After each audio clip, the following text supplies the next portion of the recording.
Bismillahirrahmanirrahim. Hello, assalamu alaikum, doctors. My voice is clear? Yes, Dr. Kusum, you can hear me? Yes, I can.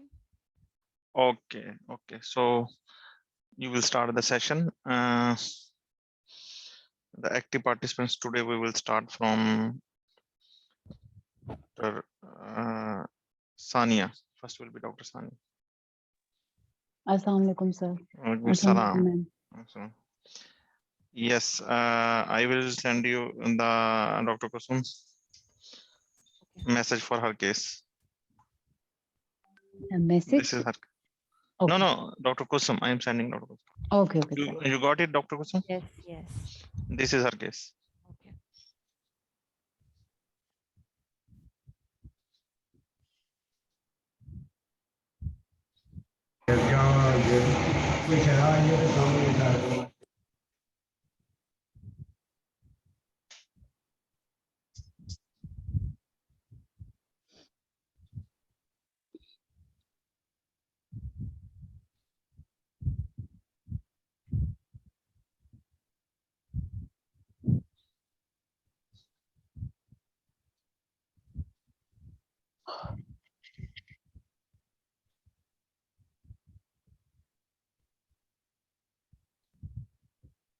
Okay, is it visible? Yes, ma'am. Yes.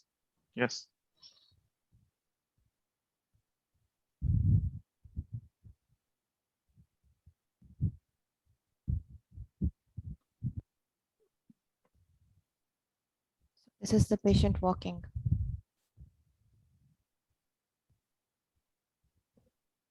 You saw Dr. Sania, you saw this? Yes, sir. Yes, sir. Okay. Now your command for examine the lower limb of this patient. Okay. Sir, should I start? Yes, Dr. Kusum. No, you will. Okay, sir. Okay.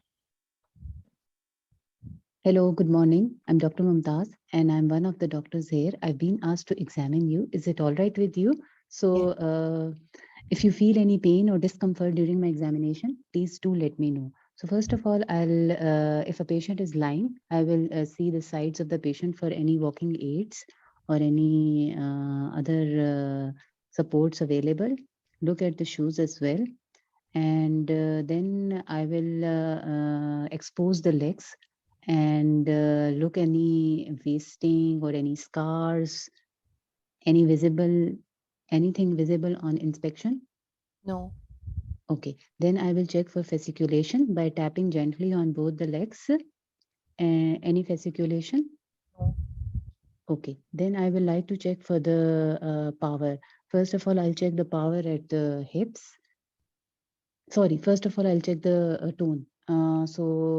Tone, I will check by first moving the hip and then flicking the knee and checking the tone of the foot, and then finally checking the tone of the foot. Any decrease in the tone? Tone is increased. Tone is increased. Okay. Then I would like to check for the power on both sides. So first of all, I'll ask the patient to lift the leg up and check the power at the hip on both sides. Power is 4/5. Okay, both left and right? Bilateral. Okay, then I will check the abduction and adduction power. 4/5. Both abduction and adduction? Bilateral. Okay. Then I will check at the knee power. Yes, it's 4/5. Okay, and then I will check the power at the foot. Yes, it's 4/5. Okay, and then at the big toe. Yeah, that is also 4/5. Okay. Then I would like to check for the reflexes. So at knee? The reflexes are increased. And then I will check the reflex at the ankle. Yeah, it's increased. Okay, and then I will check the clonus at the same time. No, there is no clonus. Okay, then I will check for the Babinski sign on both sides. Yeah, it's extensor. Okay, then I would like to check for the cerebellum. Is it possible to check the coordination by asking the patient to lift his right foot and drag it on the other leg from knee to foot. Yes, it's possible, and the coordination is fine. Coordination is fine. Okay, then I would like to check for the sensations. So first of all, I'll check the superficial sensation. That is the cotton wool. First, make the patient feel it on the chest, and then from the foot side, S1, and ask it if it's the same as above. Yes, it's same. Okay, then I will move upward and check L4, L5 It's on the both sides. Okay, and then I will move more same. L3 and then till the iliac spine, no problem in the, Same. No, no. okay, okay. And then I will check the pinprick in the same manner. Mm. Okay, and then I will check the vibration, same manner, but Yeah, by putting intact. in that, and then proprioception as well. Yes, that is intact. And then I will just check the stocking and distribution of sensation, if any change from down to up, any change in the, No. okay. And then I will like the patient to sit, and I will like to check the back. Mm. So there Is is there no, any, no, okay, no okay, tenderness, no okay. deformity. Then I will like to ask the patient, I want to see the eyes. Mhm. Is there any and tongue for any fasciculations or any flicking movements? No, there are no tongue fasciculations. The eyes are normal. Extra Mhm. movements are good. Okay, okay, okay, okay. And so that's it. At the end, I will like the patient to walk. Okay. So is there anything else that you would like to do in this examination?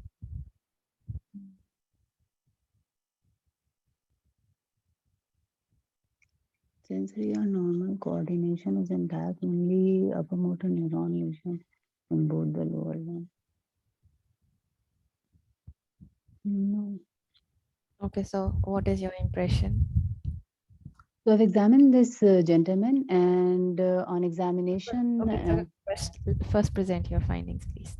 okay, I've examined this gentleman, and on examination in both the lower limb, bilaterally, there are signs of upper motor neuron lesions, as evident by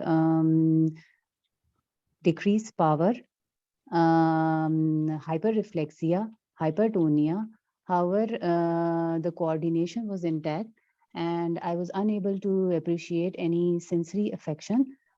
So my most likely diagnosis patient is having spastic paraparesis with normal sensation and normal cerebellum. Mhm, So my diagnosis is patient is having spastic paraparesis. mhm. Okay. And my differential include, I would like to check the mini mental status because the DDs include cerebral palsy, multiple motor neuron disease, hereditary spastic paraparesis, Okay. Friedreich, no, yeah, The sensations were normal. yeah. So cerebral palsy, motor neuron disease, So and what about the upper limbs? yeah, if upper limb has also, but in this case, if spastic paraparesis with normal sensation and cerebellum, then upper limbs, the same findings I will get. You did not check the upper limbs. Yeah, Mhm. yeah. Okay. So how will you investigate this case? Yeah, and so investigations will include, okay, so investigations will include basics like complete blood count to rule out any anemia, inflammatory markers, liver function test, renal function test. Then I would like to do the MRI of the brain and the spinal cord. Yeah. Anything other than that? Lumbar puncture. Mm-hmm. And though it doesn't have any muscular dystrophy signs, so I don't know about biopsy, but yeah. Okay. So, considering it's a case of hereditary spastic paraparesis, how are you going to manage it?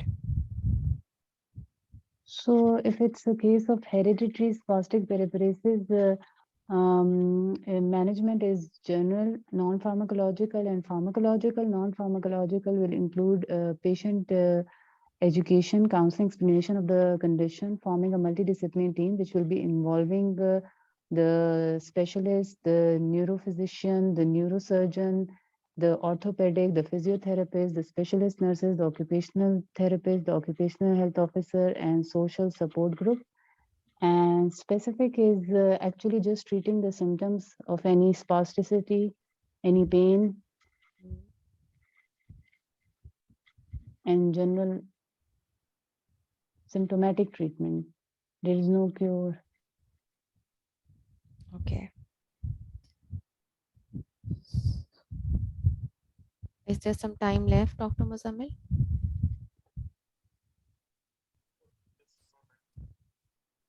No, we can't hear you. Yes, I said time finish. Okay. So you will give feedback to Dr. Sania, then we will move next. Okay. The only thing that I wanted to mention was that you did not ask for the upper limbs examination, because if it was a you cannot actually tell it's a paraparesis or a quadriparesis spastic unless you ask for the power and the tone and the other things about the upper. Yes, other all, yeah, she did well and her findings are right. Yes. Yeah. But ma'am, one thing, when I saw the gait, it looked waddling gait to me. It was not spastic. I mean, it was scissoring gait. Yes, it was. Okay. I'll show you again in the main session.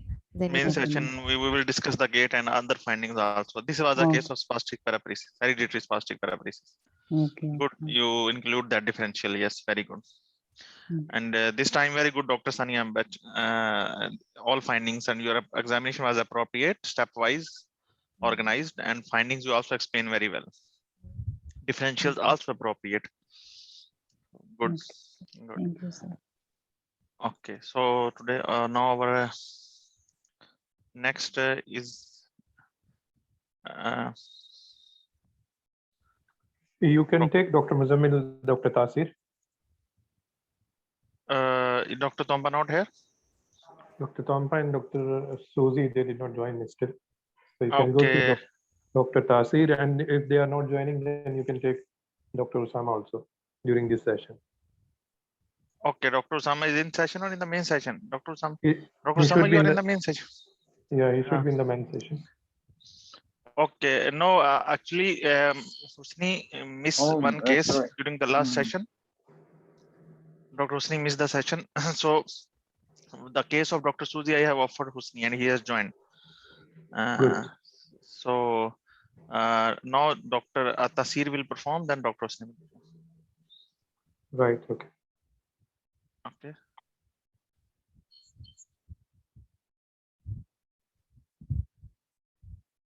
Okay, yes, Dr. Tasir, Yes, Dr. Muzammal. you are ready? Yeah.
Okay, is it visible? Yes. Yeah.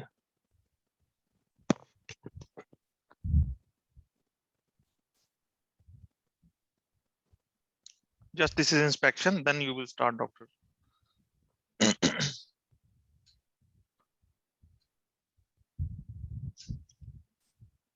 Only this. Dr. Kusum, yes, this is enough. Okay.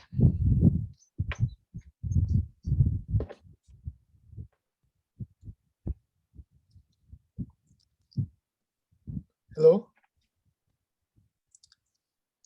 My name is Nasir. I want a doctor in the clinic here. I would like to examine your legs. Is it all right with you? Yes, that's okay. I will have a first look at the surroundings, whether he has any walking aids, No. and I will have a look at his legs, whether there's any scars, No scars. no scars, and I would like to check his tone, The tone is increased. increased. Is it increased at the knees Yes. and the hip and the ankles? Yes. I would like to check the reflexes. So reflexes are exaggerated. And I would also like to check the extensors, Yeah, planters are extensors. and I would like to check the for clonus. No, there's no clonus. There is no clonus. All right. I would also like to check the power at the hip joint. Mhm. Power is reduced. It is 4/5. And at the knee, I would like to check Yes, power. that is again 4/5. And at the ankle joint, Yes, 4/5. and at the toes, Same 4/5. 4/5. And now I would like to check the coordination by heel shin test. So that is intact. I would like to check the sensation now in a dermatomal fashion from above downwards. Is there any absence of a soft touch? It's normal, intact. Intact. I would like to check the pinprick in dermatomal fashion. Intact. Intact. I would like to check the vibration Intact. and the position sensation. That's intact. And that's intact. I would like to ask him to walk, if he can stand. Yes, he can walk. And I would like to check his gait. He can walk without support. His gait is okay. There's no scissoring gait. No. And I would like to check for Rombergs. Can I check his gait by heel to shin? Is it possible? Tandem walking, yes, he can do. He can do. I want to check for a Romberg sign. No, he can be, he's stable when he closes his eyes. He's stable. Yeah. And I would like to have a look at his back. No, there's no deformity, no tenderness. No deformity, no tenderness. I would like to examine the upper arms regarding whether he has similar tone. Yes, Whether tone he has is same findings in the tone in the is arm. yes. So tone is increased. And I would like to check the power. Yes, power is decreased. Same 4/5. 4/5 at the shoulder, 3/5 hand. And tone was tone. You said tone is increased, and the Tone is power. increased. A tone is normal. You can do normal, not that increased as much as it is in the legs. So you can say it's normal. Okay. All right, and I would like to check the Yes, Dr. reflexes. Tasir, your time finished. Okay. Anything else that you would like to ask? I would like to check his reflexes and sensations. Okay. So reflexes are absent in the upper limbs, and there is no sensory loss. They're Any- absent. There's no sensory loss. Oh, there's no sensory loss. Any deformity in the hand? Which kind of deformity? A bony Any deformity? I mean, any wasting, or Yes, there is wasting in the hands. in the hands there is wasting. Yes. Anything else you would like to see? Coordination. Any change in coordination? Oh, no change in coordination. The coordination is good. All right. Okay. So Yeah, I would like to present the findings. yes, please. Yeah, I examined this gentleman. I did the lower limb examination. I found the tone is increased, and there is increase in the reflexes with the extensor plantar reflex. Mhm. The sensations were intact. Upper limb examination revealed there is normal tone, Mm.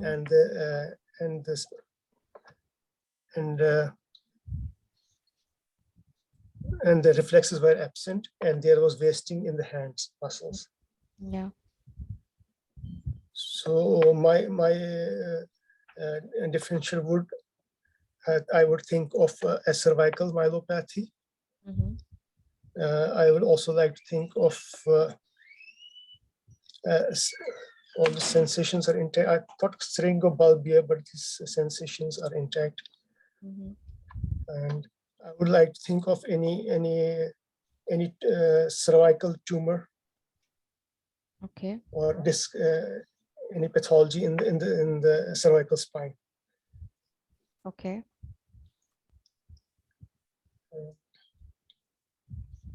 Or anything Yeah. else you can think of with these signs? A He has a low motor neuron signs in the arms, and he has a yeah. upper motor neuron in the legs. So Yes. something is compressing in the spine, causing Okay. the lower motor neuron. At the Okay. same time, it's causing the upper motor neuron in the legs, because he has spasticity and he has Pascal's. So it's most likely long-standing, Okay. So and sensations as such are intact. I was thinking of syringobulbar. no, so there is something with a mixture of upper and lower motor neuron signs with Yes, not I would also have motor neuron disease. okay. Yeah. Okay, so what is your okay, these are your differences. How would you investigate this case? I would like to do an MRI scan of the head and the spine Mhm. to look for the pathology, Mhm. and I would also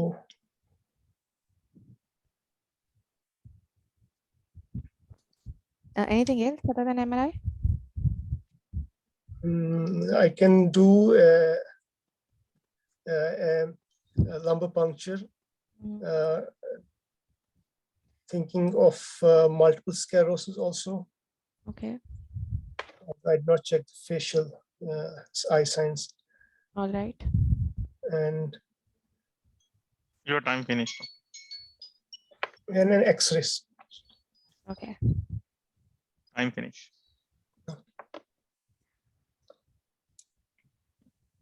Okay, so you missed asking me fasciculations. Yes. Very important. Yes. So Yes. there were fasciculations in this patient. Right. And otherwise, or apart from the, you did not ask me about the cranial nerves, any of the cranial nerves or tongue fasciculations, any extraocular movement involvement, or Okay. the plus thinking of MS. Right. So otherwise, examination was fine. Other than that, and there was the lower limb exam when you were doing that. You did the reflexes first and Yeah, the yeah, I take that. power Yes. later. Yeah, there was the order was not right. Right, right. Yes, and when telling the differentials, I had to make you speak one of the most important differentials of uh, this presentation, M&D. You missed Yeah, right. that initially. Yes, yes, And yes. this patient actually is a patient of motor neuron disease. Okay. And other than that, when you were telling about the investigations, that's what Dr. Sanya as well. You think about your differentials, and then you tell about the investigations you're going to carry out. Both of you said motor neuron disease. None of you said that they're going to go for nerve conduction studies and electromyography. Right. Yeah, Yes. that is how I'm going to And we can say simply it's mainly the my diagnosis clinical, but I will do investigation to find out other cause. M&D, I think Dr. Kusum, it's a mainly clinical diagnosis. No? Yes, it is. It is. And But we have to.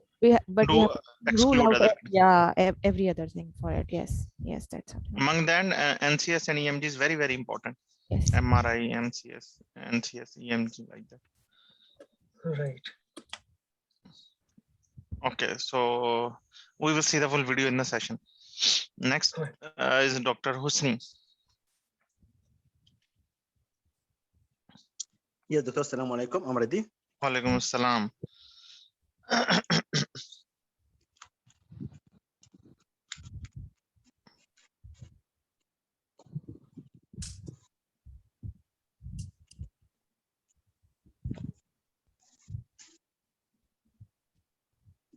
Yes, Dr. Kusum, in this case.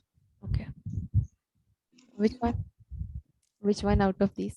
Okay, let's just show it. Okay, okay. Yes.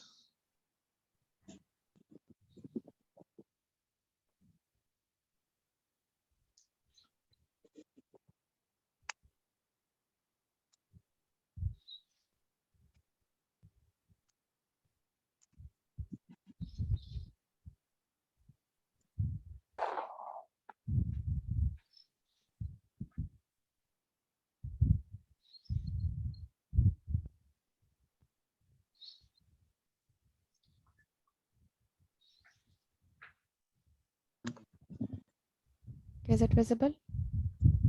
Yes, Doctor. Is clear. Yeah. Okay. So, examination is for cranial nerves or for eyes. Yes. The instruction. It's the examination of face. Look at the face. Okay. So, good evening. I'm Dr. Hosni, doctor in nerve departments. Can I examine you? Yes. Please, if you feel any pain, let me know. Okay. Also, before that, I will wash hand, greet the examiners, then greet the patient. Then okay. So I will take two steps back and see any surroundings, any walking aids, any wheelchair. No. All right. Now I will start for examination. Can you smell well? Yes. Smelling as well. All right. Then I will check the visual acuity. I will do like numbers in my hands, like 1 meter far from the patient. Visual acuity is in. What about visual acuity? Visual acuity is decreased in the left eye. Decrease in left eye. All right. Then I will check the visual field. So yes, it's only finger counting in the left eye. The right eye is normal. Sorry, and left eye, what? She can only count the fingers. Okay, okay, thank you. Then I will check the. I will check if the patient has double vision by doing H shape. No, she doesn't complain of double vision. No double vision. Now I will check the light reflect, starting with the right eye, then going to left eye, but by doing like arc. Yes, so the pupil is fixed dilated in the left eye, and the extraocular movements are absent in the left eye. There are no extraocular movements in the left eye. All right. Then okay. Now I will ask the patient to look at the ceiling to see any if there is absence of the frontal. On the right No, side. no, yes. Absent. Of frowning on the right side. Absent on the right side. All right. Yeah, Then ask right. the patient to show me your teeth to see if any mouth drop. Yes. On the right side, it's drooping. Pull Okay, towards the left. okay. Then I will check the sensation for trigeminal nerve branches. As the patient checks the fine touch comparing on the sternum maniborium. Then ask the patient to close eyes and checking for the branches of the trigeminal nerve, ophthalmic, maxillary, and mandibular. So it is impaired in the ophthalmic branch on the left side. On the left side. Yes. Okay, then I would check the mandibular. I will ask the patient mandibular branch for motor function. I ask the patient to clench the teeth. That is normal. Normal. Then I will ask the patient to open the jaw up against the resistance. Yes, she can do that. She can do that. All right. Then I'll ask the patient to open her mouth, and I will check the gag reflex to see if the oval deviated to any It's not side. deviated, and the palatal movements are normal, equal bilateral. Equal bilaterals. Okay, that's good. Then I will ask the check the accessory nerves. Ask the patient to raise shoulders against the resistance. Yes, she can do that. Okay. Then I will check the patient. I will check for nystagmus. If the patient has nystagmus, moving the non-nystagmus. All right. Then okay, I will check the. Your time finish. Your time finish. All right. Yes. Okay. Is there anything else that you would like to do? Just sorry, doctor. Anything else that you would like to see in this patient that you would like to examine? I will complete checking the hypoglossal nerves, then do a quick assessment for upper and lower limbs neurologically. Okay. So please present your findings. On examination, this lady she has loss of she has the loss of light reflex on the left eye. Decreased visual acuity on the left eye, losing cornea light reflex. On the right side, the patient lose the sensation of for both branches of trigeminal nerve, ophthalmic and maxillary. She has also peripheral facial nerve pulse on the right side. According to those findings, at top of my differential diagnosis is brainstem pathology like infarction or tumor, or not space occupying lesion, or bleeding. Okay. Okay. So any other differential diagnosis that you can think of?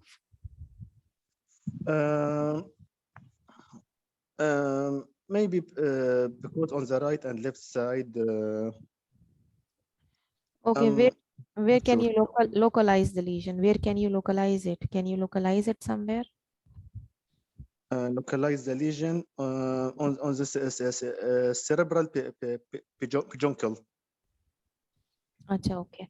Anyway, how will you investigate the patient? Do routine blood test.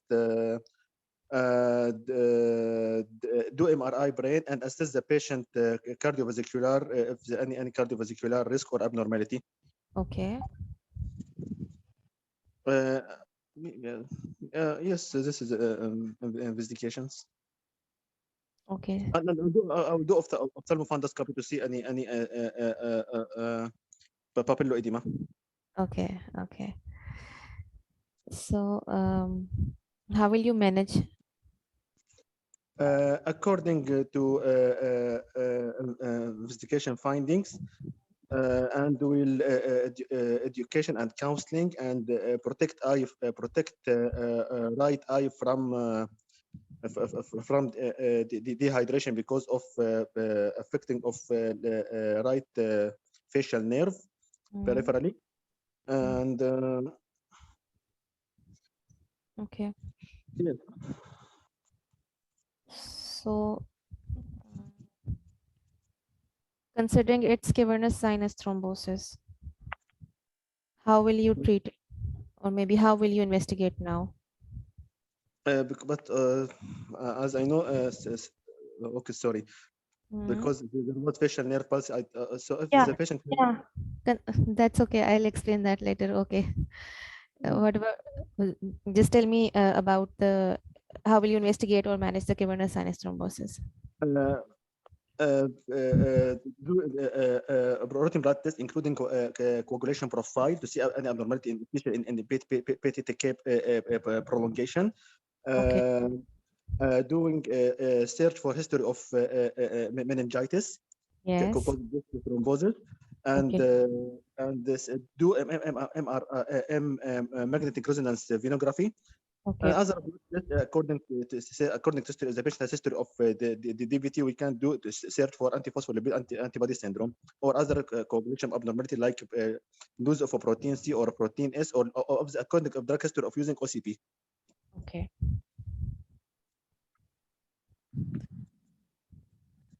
This is, That's all. Conclusion point that the mandibular branch was normal. This is the yes, yes, it's normal. Mandibular branch was normal. but the facial nerve was the other side. This also make bit Yes. confusion.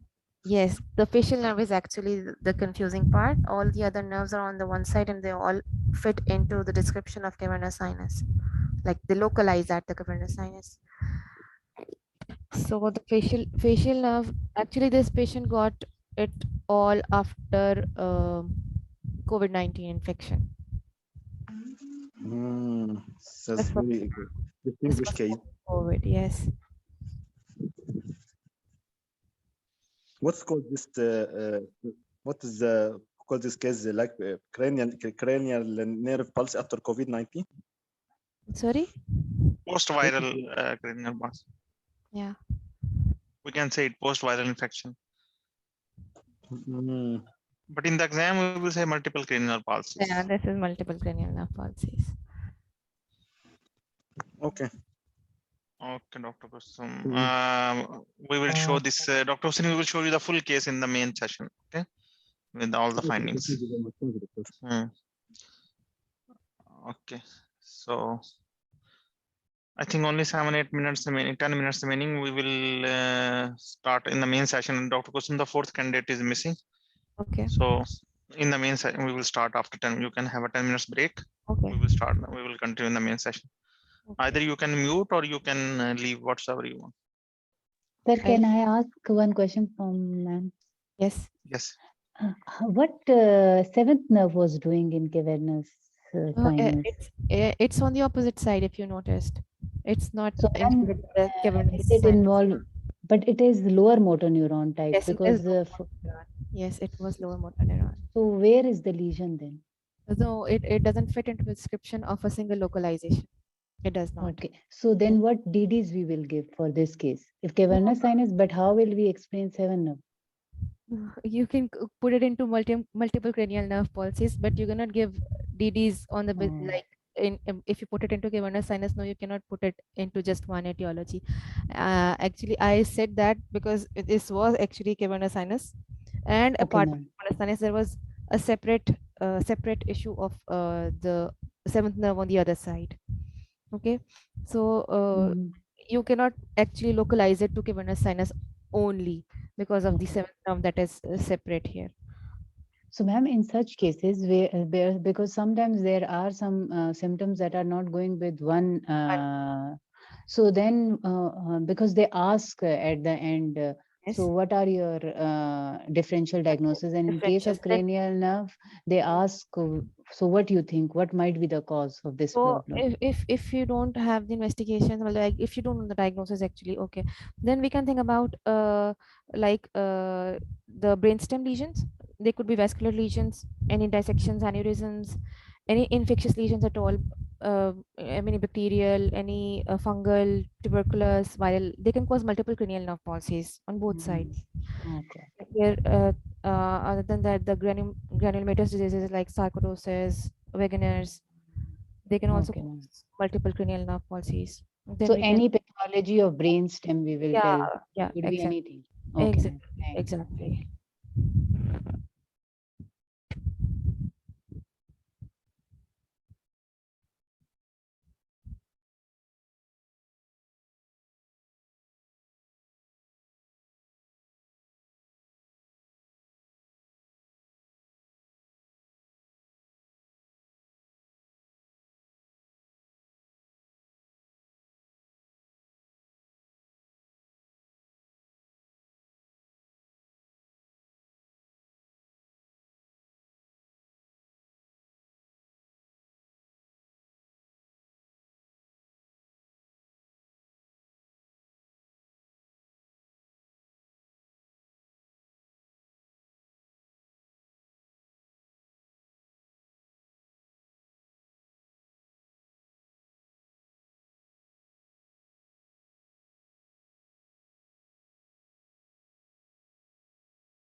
Oh, I know. And when I look at this, oh, I know you got to supplement with.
computer.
عمر، اقفل علي الباب، اقفل الباب عشان الصوت.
Bismillahirrahmanirrahim. Hello, assalamu alaikum, doctors.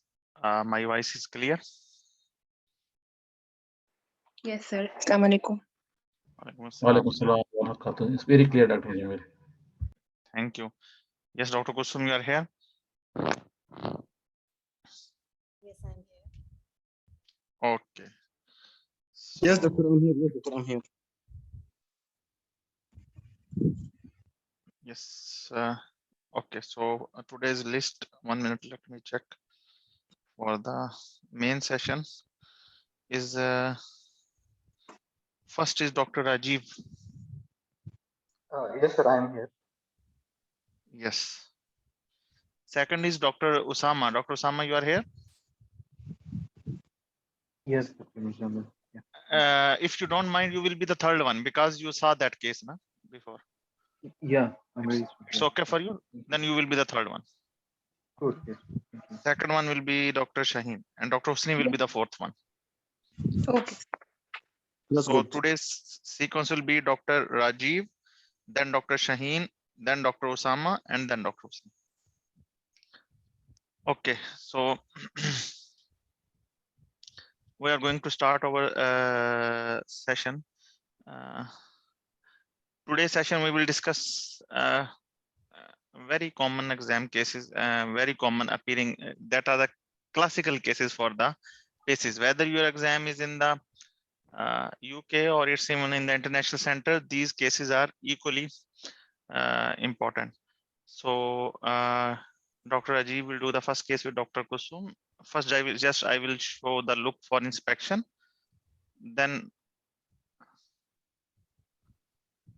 Then he will start, and then after that we will complete.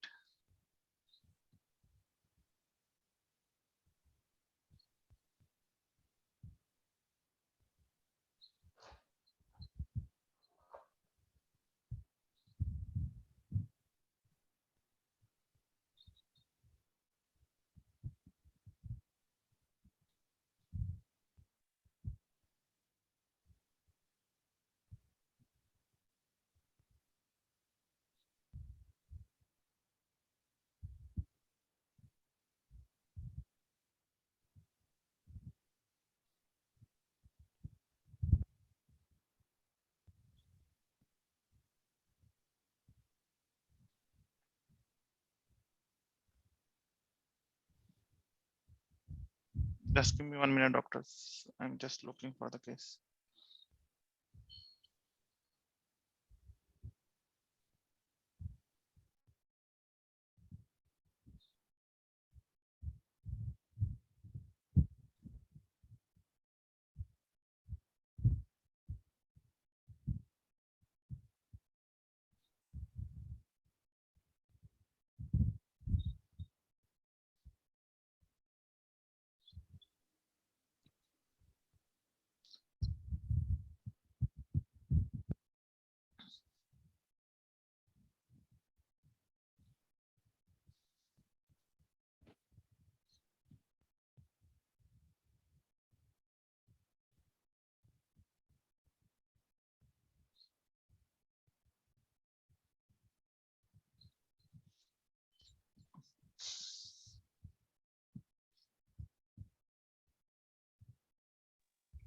Dr. Muzammal, someone is waiting to join the meeting.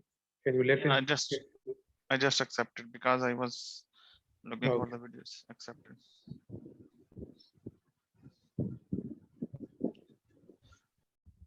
Okay, so yes, Dr. Rajiv, you will have a look on this patient, then you will start the case with Dr. Kusum. Okay, first you will have a look on this for inspection only. Yes, sir.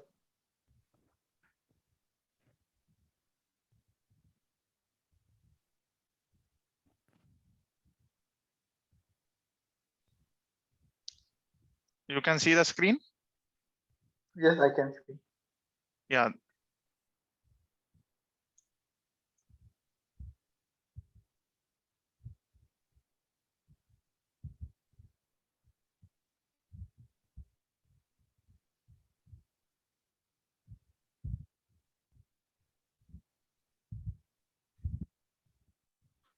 Okay. The command is to examine the lower limb for this patient. Okay. Yes, Dr. Kusum, we will start. Yes.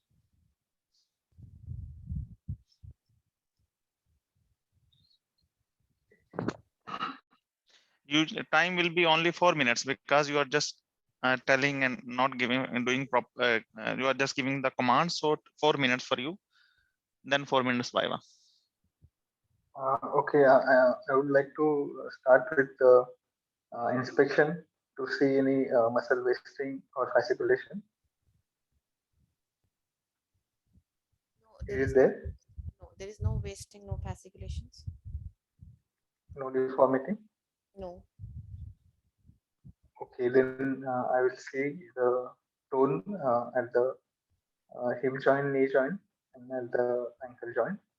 The tone is increased. Okay.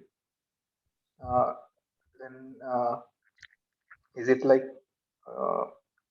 class name the increased tone or is like rigidity? Class 9. Okay. Then I will see the power by asking him to flex his legs against gravity, then against resistance, then by extending the legs, then flexion extension of the knee joint. So the power is reduced at both the hip and the knee joints. It is 4/5 bilaterally. Okay, and also at the ankle joint. Yes, also at the ankle joint. 4/5. Okay. Then I would like to see the reflex, knee and ankle reflexes, and Yes. then public. Okay, so the reflexes are exaggerated. And plantar Plantar extensor, yes. Okay. Then I would like to see the sensation. First soft touch and then pinprick. Otherwise, first pinprick. So starting from above downwards, in different dermatomes. So is it reduced at any place? No, it's not reduced. Intact. Okay. This soft touch is also intact. Yes. And the joint position?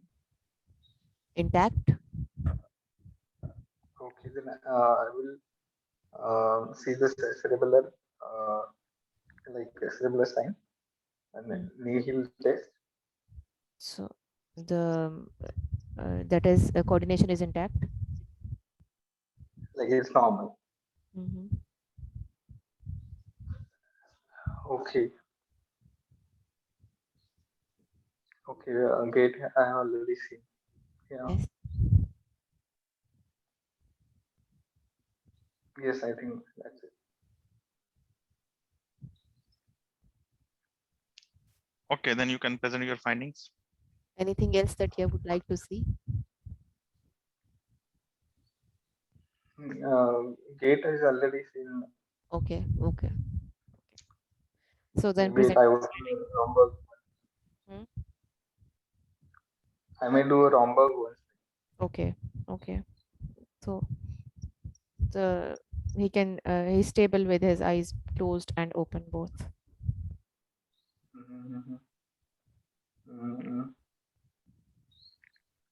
Yeah, that. Yeah.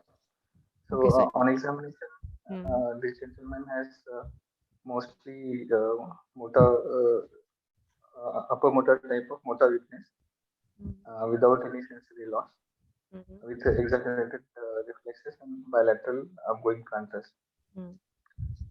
Coordination is intact, and his gait was more of a waddling. I was expecting a spastic gait, but it's more of a waddling gait. Okay. I was expecting a scissor gait. Okay. Okay, so what is your impression? So it's like a spastic paraparesis. The upper limbs are normal, then it's a spastic paraparesis.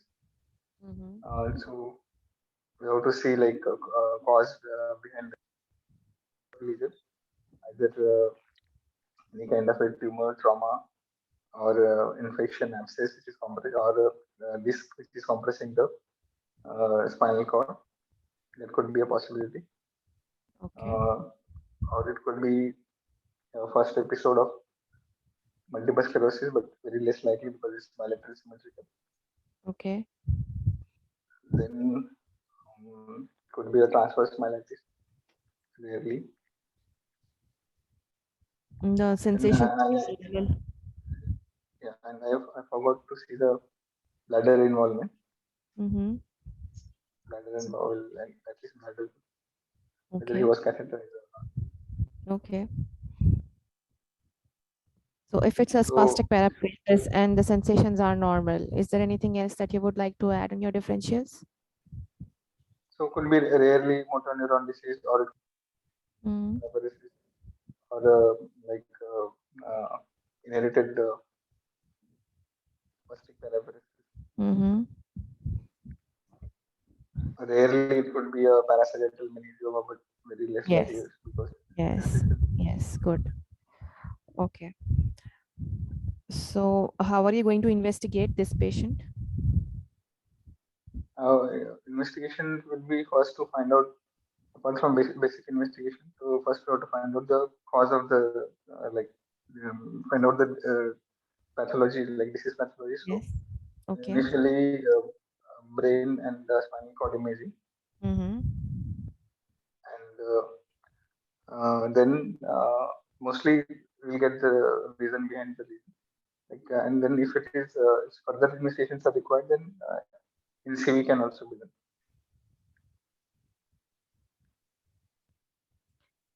Okay. So if you consider it a case of hereditary spastic paraparesis, how are you going to manage it? So management is first education and Sorry, constant Dr. education. Rajiv, your voice is very slow. You can. Now is I'm it okay? unable to hear you. No, better. Now is Yes. it okay? Yeah, it's better now. Yeah. Yes. Management is first education and counseling, and then formation of multidisciplinary team, and then giving physiotherapy to the patient, and then treating the symptoms like giving painkillers and giving muscle relaxants. Yes. Then further treatment is according to the according to the cause of the disease. Like whether if it is it's because of spinal cord compression, then surgical treatment will be required. If it is any other reason, suppose transverse myelitis, then treatment will be according to that. Mm-hmm. Okay. Your time finished for a while. Okay. Okay, Dr. Rajiv, we will show you the video, then we will discuss.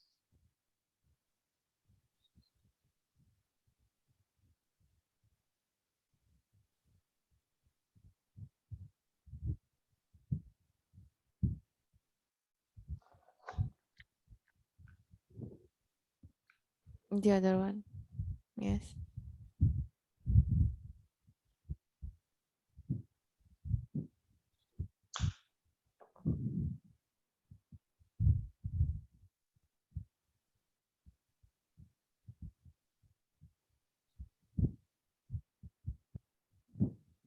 So looking for fasciculations.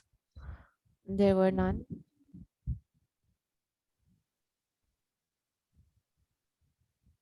All right. So the tone is increased overall. It's difficult to lift the leg initially because of the increased tone.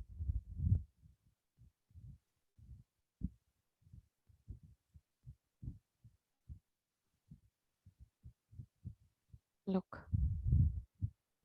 Yes, yes. The whole leg lifts up.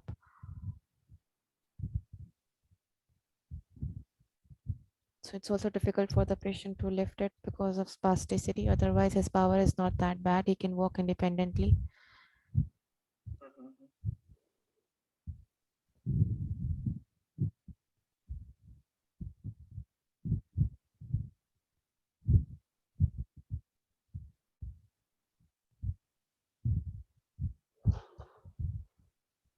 We should say clonus also, like ankle clonus. No, there was no clonus actually.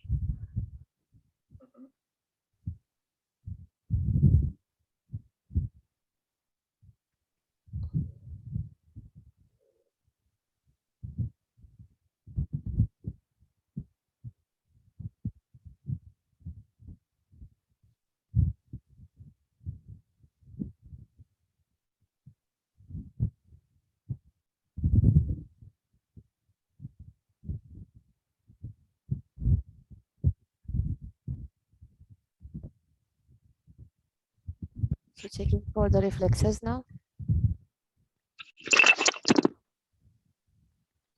Just a small.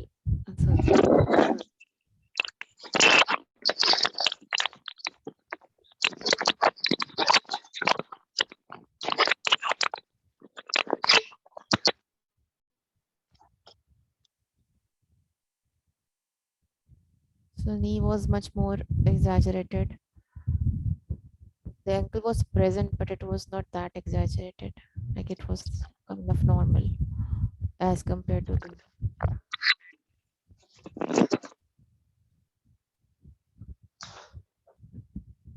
plantars were extensor, bilateral.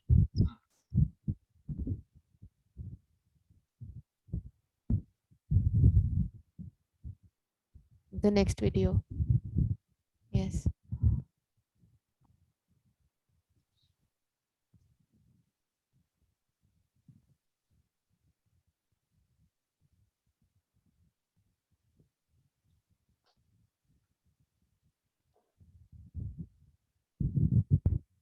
So now looking for sensations.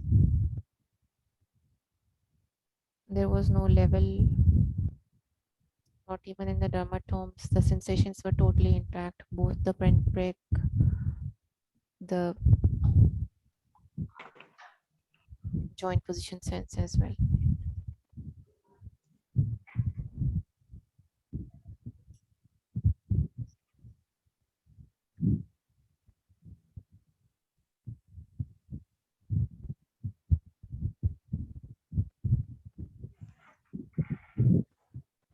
Dr. Muzammal, some doctors who want to join the group. Yes, yes, I accepted. I think.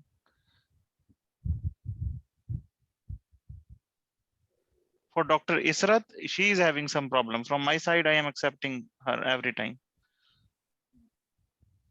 Maybe she is having problems from her side. Again, I am accepting.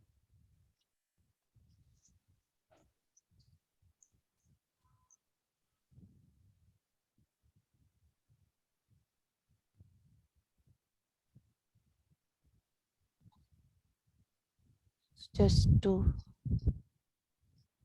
see, I did not check the clonus at that time, but it wasn't there.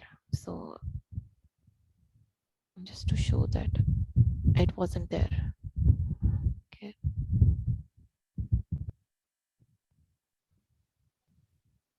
Can you play the video of the gate again? So, Yes. okay, Gate was look at the gate. Look at the gate.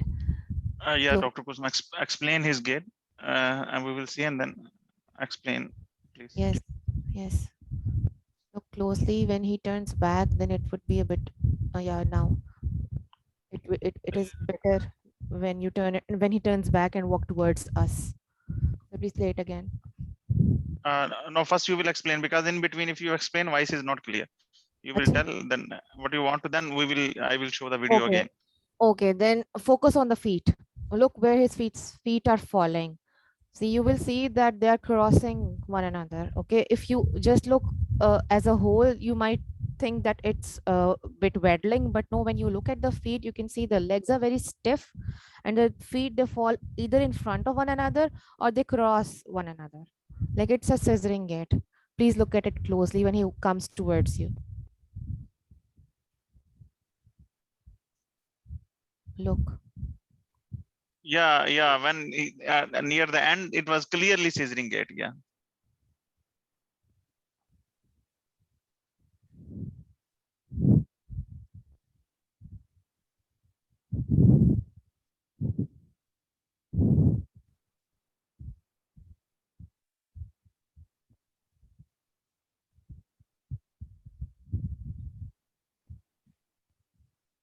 Yes. Anything else you want to say about gait, Dr. Question? No. If Yeah. there is a question, yes, I can explain. No, ma'am, Okay. what was the means diagnosis in this case? It is hereditary spastic paraparesis. Okay. Now I will discuss. With, Ma'am, one question. Yes. This gait was not clear-cut scissoring. It was more, one side is more scissoring, but the other side was, I think, not cutting. It was. No, they were not like they were not crossing every time. Yes. Yes, the feet either fell in front of one another, and a few times they crossed. Like if you Right. look closely, a few times they crossed. Yes, sometimes they are crossing. And sometimes. Yes. okay. Yes, Dr. Rajiv. Okay. Now again, tell me your findings. First, we will little bit improve your way of presentation. What? Tell me your findings again after seeing this video. So this gentleman, on examination, he has increased tone and No, on exactly inspection, what you find on the inspection? on inspection, like on inspection of his gait, he has a scissoring gait, and on inspection of both lower limbs, and says there are no fasciculation. But on further examination, the tone was increased, and bilateral knee and On inspection, there is nothing else. Is this something here? You can see cursor here. If it's clear, you can say in the exam there is a hypopigmented spot above the right ankle. Am I right? Hypopigmented spot. Inspection very important. Okay. Then next. Then tone was increased. Yes. At both hip. Before explaining tone, we will say like this. On examination, on inspection, patient is having a hypopigmented mark just above the right ankle or on the medial shin. You can say like that. And patient is having evidence of upper motor neurons lesion in the form of hypertonia at the knees. Hypertonia, hyperreflexia at the knee. Planters are upgoing. And what else you find in that? In sequence wise, you will tell. Cerebellum is intact. On the examination of sensation, both superficial and deep sensations are intact. This will be the presentation. I have examined this gentleman. On examination, there is an hypopigmented, on inspection, there is a hypopigmented mark on the lower part of the right shin. And there is evidence of upper motor neuron signs in the form of hypertonia, hyperreflexia, predominantly on the knee. Planters are upgoing. And on examination of sensations, both the superficial and deep sensations are intact. When I ask the patient to walk, the gait patient is having like a scissoring gait or spastic gait. Okay. You got my point? Yes. Now you can repeat this. Yes. On examination of the gentleman, he has a hypopigmented patch over the right lower leg, just above the ankle joint. Then on further examination, he has increased tone, and he has signs of upper motor neuron lesion in the form of increased tone, hyperreflexia, and upgoing plantar. And on gait examination, he has scissor gait due to spasticity in both lower. And sensations. And sensation and cerebellar sensations are intact, and cerebellar signs are normal. Okay, sensations are intact and yes, cerebellum is normal. Okay, so you will say based upon this these findings, my patient is having spastic paraparesis with normal sensations. Okay. So based What on are the examination, this gentleman has basically spastic spastic motor with intact sensory system. What's spastic? Motor paralysis. Okay, good. Motor sensory system with normal With, sensory system. okay. Now, what are your differentials for the spastic paraparesis with normal sensations? Yes. Yeah. Major first only pure motor means mainly it is hereditary spastic paraparesis. Okay, what else? Tropical spastic paraparesis. Then in case of like in initial stages of spinal cord compression, there can be only motor involvement without sensory involvement. When again, sorry, in which situation? In the initial phases like of spinal cord compression. No, initial stage spinal cord compression is flaccid, totally flaccid.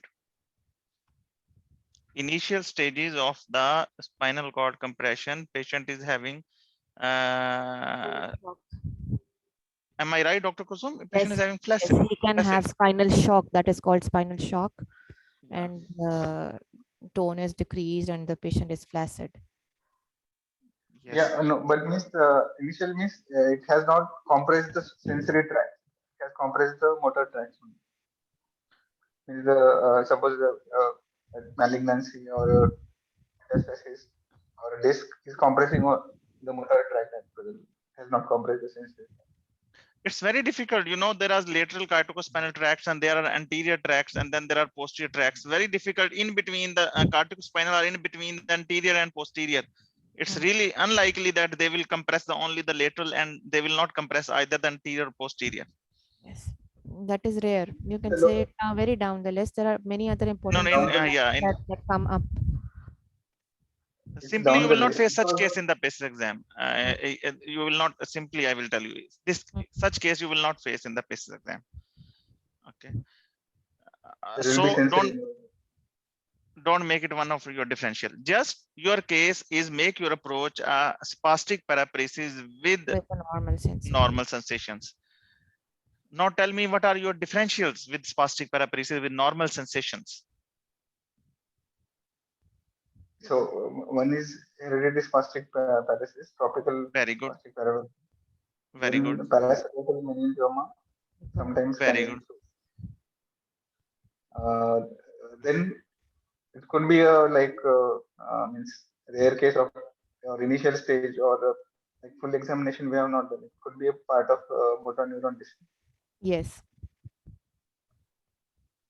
Yes. What else? What else?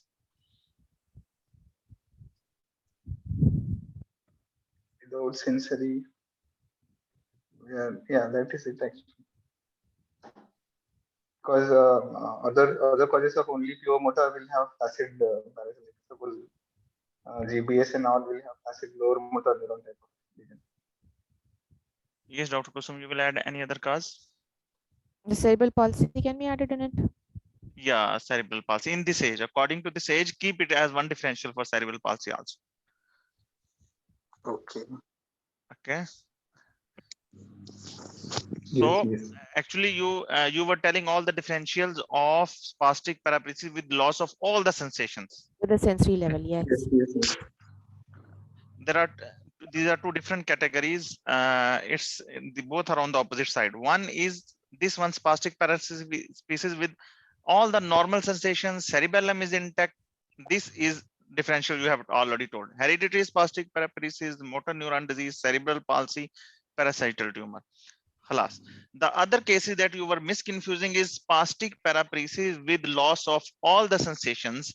That the differential for that is compressive myelopathy or non-compressive myelopathy. Among the compressive, TB or tumor. Among the non-compressive, infection or like transverse myelitis. These are two entirely different situations. Okay. Yes. Okay. Now you will tell Dr. Kusum how will you manage investigate this case. So depending on Yeah. Sorry, Dr. Kumar, he will tell you, and then you will answer. I asked Dr. Rajiv to tell you. Yeah, we would like to mainly like apart from basic tests, we would like to see is there any pathology which is causing this symptom. So mainly imaging tests like brain, MRI of the brain and whole spine. We will do mainly for brain for parasagittal meningioma, and spine to rule out any compressive myelopathy. And for hereditary spastic paralysis, I don't know what it will be on investigations. Yes, Dr. Kusum will tell you. Yes, please. Yeah, hereditary spastic paralysis, the MRIs are going to turn out normal, or at most there could be cord atrophy. And So otherwise, the diagnosis is based on genetic testing, and if that's not available, maybe a positive family history. Yes. okay, no specific blood test or no specific test. No genetic testing. Nothing. We can say clinical diagnosis supported by genetic testing. Like this, we can say, Dr. Kusum. Yes, yes. And we are doing NCS EMG in this case or not? No, not for the diagnosis, but like to rule out, if you want to rule out other things like motor neuron disease and other things, then we can go for EMG and NCS. Okay. And now, Dr. Rajiv, how will you manage this case? First, education and counseling, then mainly symptomatic management in the form of pain relief, physiotherapy, and antispasmodic medication. Then, if there is any specific cause, like suppose parasagittal meningioma, then surgical treatment for that. And if it is hereditary, No, just tell the treatment hereditary. Just tell the treatment for hereditary spastic. Hereditary is all symptomatic. There is no specific treatment available, and there is no disease modifying drug also for that. Yes, Am I correct? treatment. I think there is no specific treatment. There is no specific treatment, but tell about the general measures and the symptomatic treatment that you're going to offer. Yes, mainly in the form of physiotherapy and antispasmodic medications. Yes. Okay. This is the our first case, hereditary spastic paralysis. Yes, Dr. Kusum, you want to add anything in this? Let me see.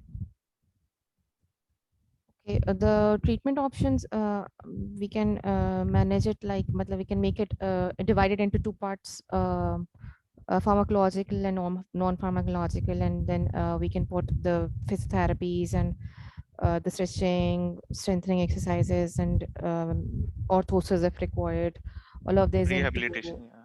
into the non-pharmacological part. And in the pharmacological part, we can divide it into we can add like the drugs that are used to control the spasticity. These include baclofen and other benzodiazepines, tizanidines, and then we can give, if there is any pain, then pain drug for that. Then other than these drugs, we can add in the baclofen pumps, or there are selective rhizotomies, or maybe phenol injections for the roots. And in the end, we can mention Botox injection for the spasticity. Very good. Okay. Thank you, ma'am.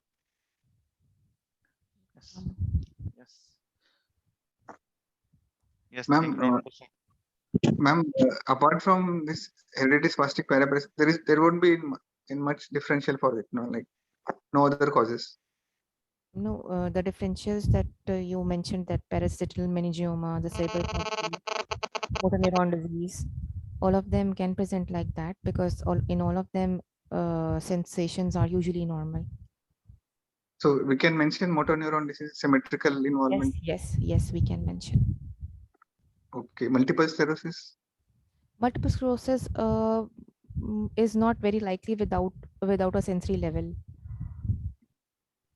Usually in multiple sclerosis, the cord is involved, and so we find either dorsal column or yes, pinprick and that sensation loss, that spinothalamic tract sensations are lost.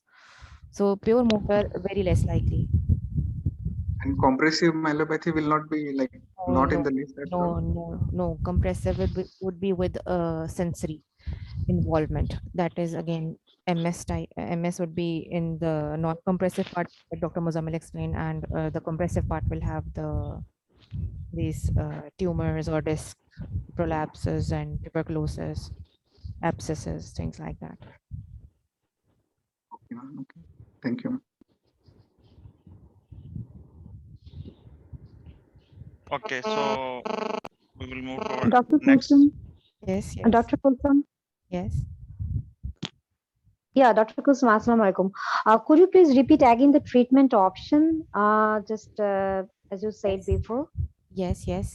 I said we can broadly Spastic categorize them paraparesis. into general measures, the non-pharmacological measures and the pharmacological measures.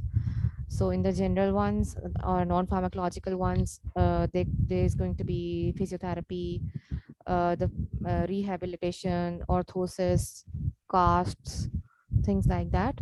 And in the pharmacological part, there are drugs that can be given for spasticity. These include baclofen, pizanidine, benzodiazepines. Then if a patient is not responding to them, maybe we can step up to baclofen pumps or phenol injections and or selective rhizotomies. And at the end, you can mention about Botox injection that are used for spasticity. Which injections you are naming here? Botulinum Apart toxin injection. Botox. Another Botulism. injections you are naming here. Another injection name. That was phenol injection. Phenolin. Yeah. They are used for selective rhizotomies. You can inject them in the roots, and they are basically they act like botulinum toxin. Neuromuscular block. Oh, okay. Yeah. Thank you.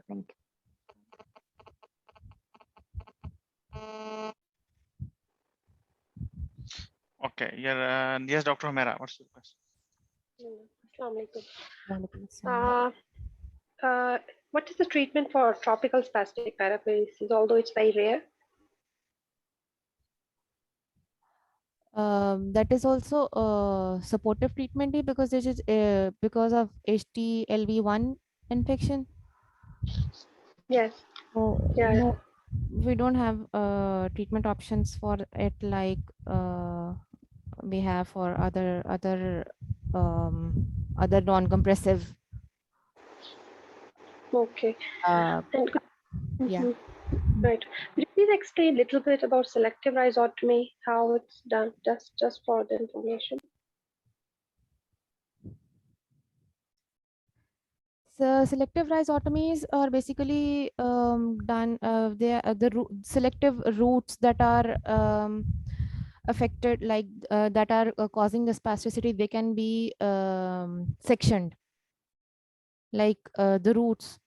So this is a procedure which was used previously. Like now it's not that much in use, but you see when we use these Botox injections and things like that, they are quite expensive, and compared to that, this is a cost effective management option. Like it's not that kind of popular as in now. It has been used, Right. yeah, previously much. That's for to release the spasticity, right? Yeah. Just you can say invasive. Yes. So, thank you. Ma'am, I have one question. In hereditary spastic paraparesis, what findings will we get in upper limbs? Will they be normal? They will be normal. Yes. Usually they are normal. Yes. So this will also differentiate because in motor neuron disease, they Exactly. will be involved. Okay. Exactly. Thank That's you, why sir. I Very good pointed point, out. Doctor. That's why I pointed out in your examination that you did not ask me for upper limbs. That's very Yes, ma'am. important because if the upper limbs are going to be normal, we can safely go towards spastic paraparesis. But if there are findings in the upper limb, then our differentials are going to change. Like, And ma'am, one more thing. In exam, there is not much time to examine the entire upper limb if we are examining the lower limb. So what main examination steps should we do? you can find wasting that's visible on inspection. So there is no need of examining upper limb. No, if you find wasting, then you can narrow down your differentials. Okay. With wasting, like upper motor neuron signs in the lower limbs and the lower motor neuron signs in the upper limb, then your differentials are narrowed down. And also severe wasting and fasciculation will narrow down the possibility of motor neuron disease, right? Sorry, severe Absence wasting of these. and Absence of wasting and fasciculation will narrow yes. down the possibility of MNT also. If there is wasting with fasciculations, then MND, we are going to consider MND in the if they are wasting and in upper limbs. Yeah. Then consider MND. Right. Okay. So we will move to our next case. Yes, Dr. Shaheen is the next one. Yes, sir. Yes.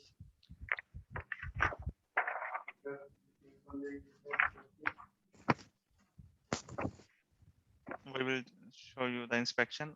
Give me 1 minute. Yes, sir.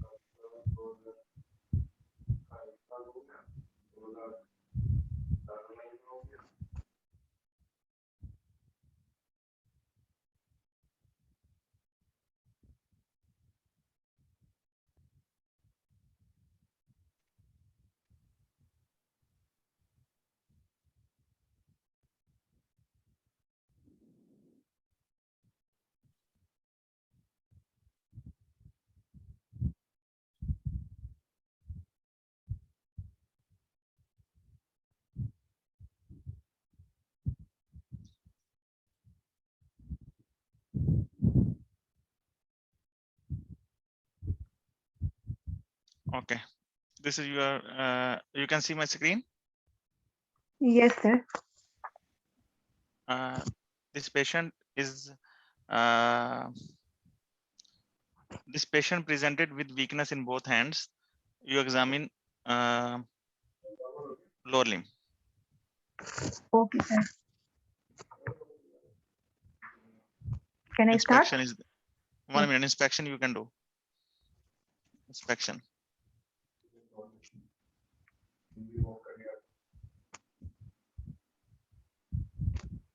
Okay, you can start now. Yes, sir. I will enter and I will introduce myself and greet the patient.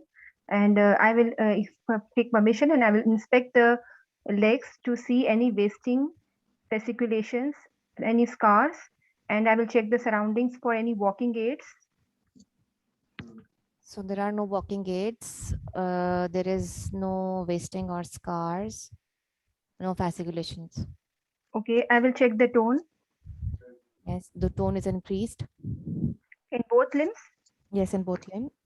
Okay, power? So the power is decreased. It is 4/5 proximally as well as distally. Right. And I will check the reflexes. So reflexes are exaggerated. Okay. I will check for sensation. So which sensation would you check? Pinprick first. Yeah, so that is normal, intact. Okay, then I will check fine touch also. Normal. Okay, then I will check the joint position. So joint position is intact. Okay, then I will check vibration. Vibration is intact. Okay, then I will check the coordination, heel shin test. Yes, if that is intact, he can do it. Okay, then I will ask the patient to walk. Can he? Yes, he can walk without support. He can walk. Okay, any gait abnormality I would like to see?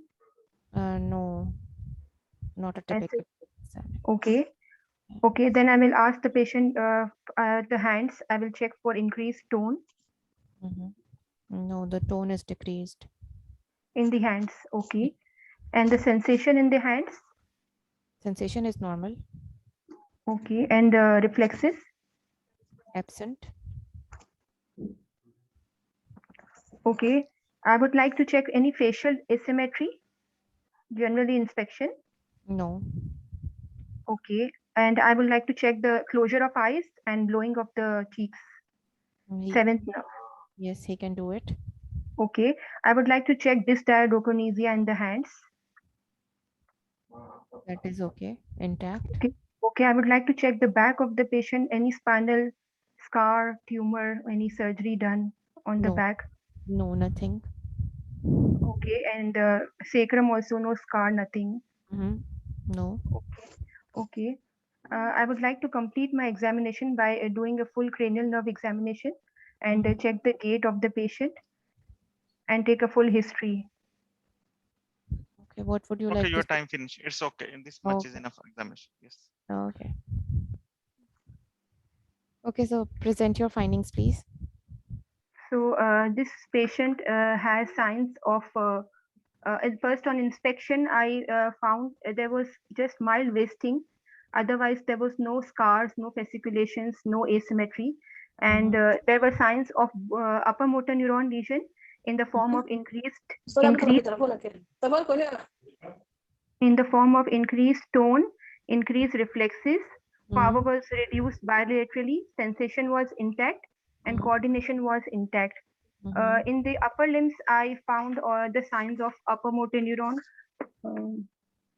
In the upper limb, there was signs of lower motor neuron in the form of decreased tone and absent reflexes, and sensation was intact. So there are signs of upper motor neuron in the in the lower limbs, and signs of lower motor neuron in the upper limbs. Okay. So what? Yeah, there are signs of both upper and lower motor neuron with intact sensation and cerebellum. So my diagnosis, it could be a motor neuron disease. Okay. It could be multiple sclerosis. I didn't see the gait of the patient. Any gait abnormality, ma'am? No. Okay. Okay, it could be subacute combined degeneration of the cord.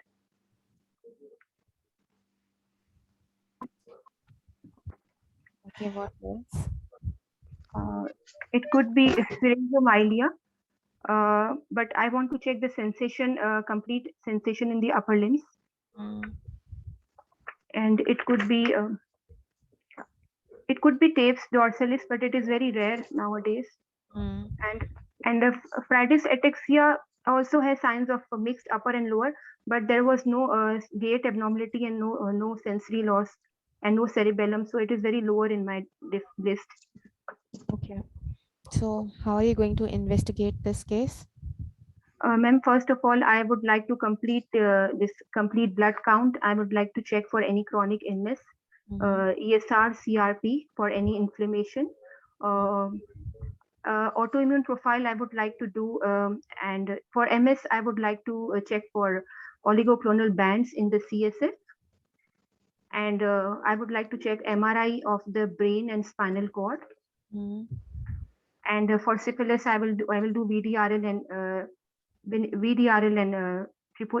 treponema plasma. One more test, a TPM like that. VDRL serology. Okay. Treponema pallidum test. And for I told you for oligoclonal bands in the CSF and compare it with the serum. Okay. And MRI and nerve conduction studies in the upper limb and EMG. Okay. Okay, so considering that this is a case of motor neuron disease, how are you going to manage the patient? Ma'am, we will categorize non-pharmacological management and pharmacological.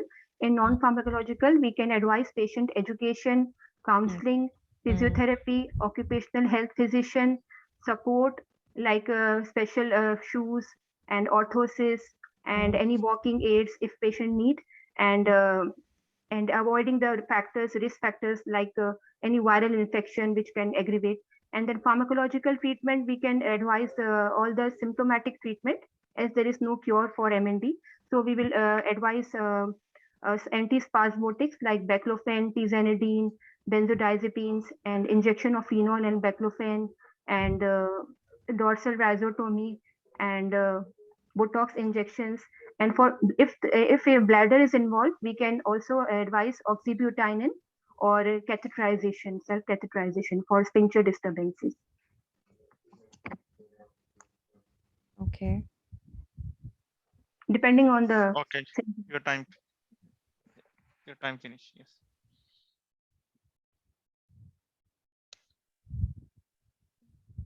Yes, Dr. Kusum, your feedback. Yes.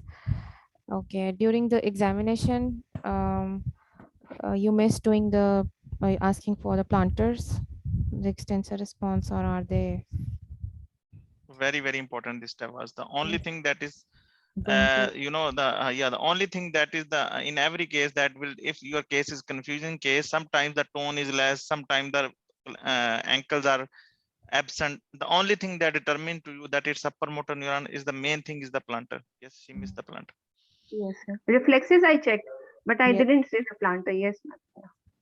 And then in the upper limbs, you knew that the upper limbs were weak. So wasting, you did not ask me about that. And fasciculations, I said you asked me in the lower limbs, but not in the upper limbs. The hands are wasted in this patient.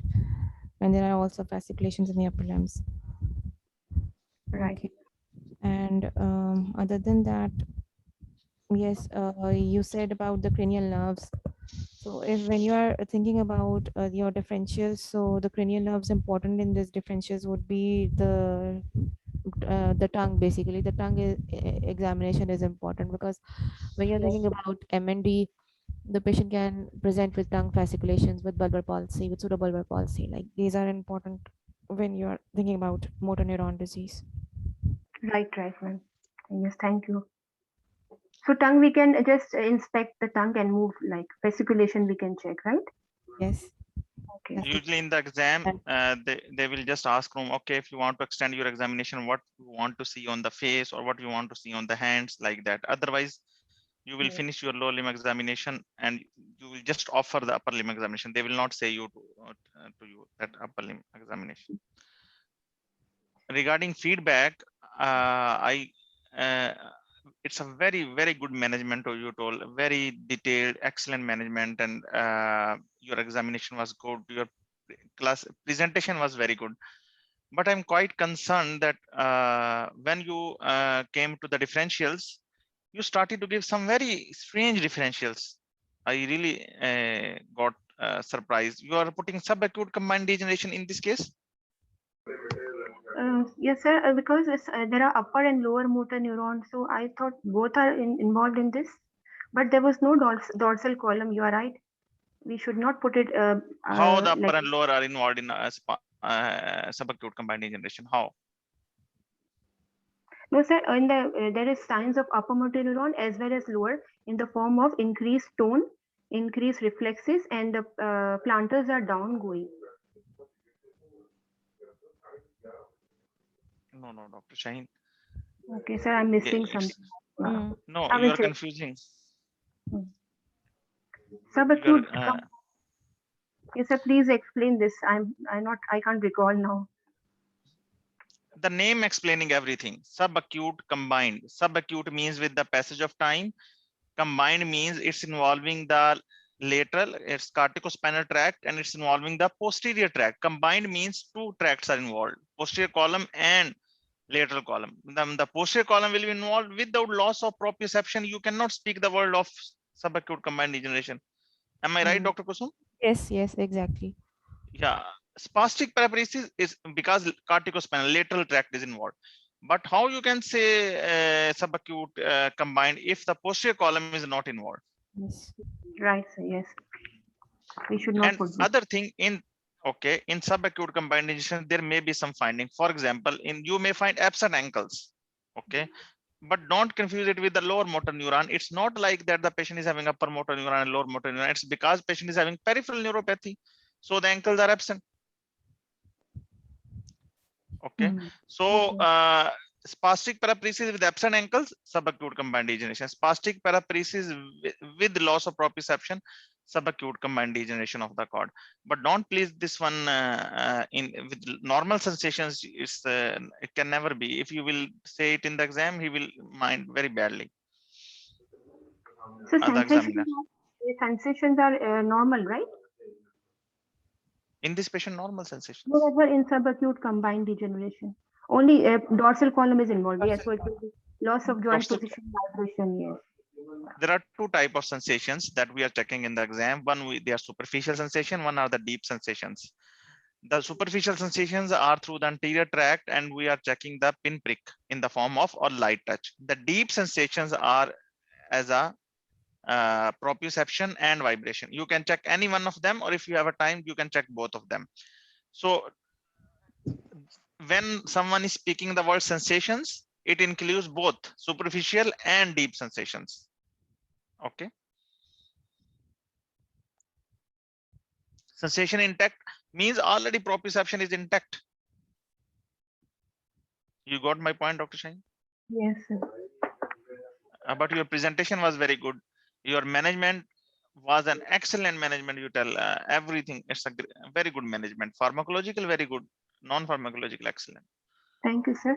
Sir, I want to ask ma'am, in this patient reflex, the plantar reflex was Extensor. upgoing? Yes. Yeah, okay. Okay.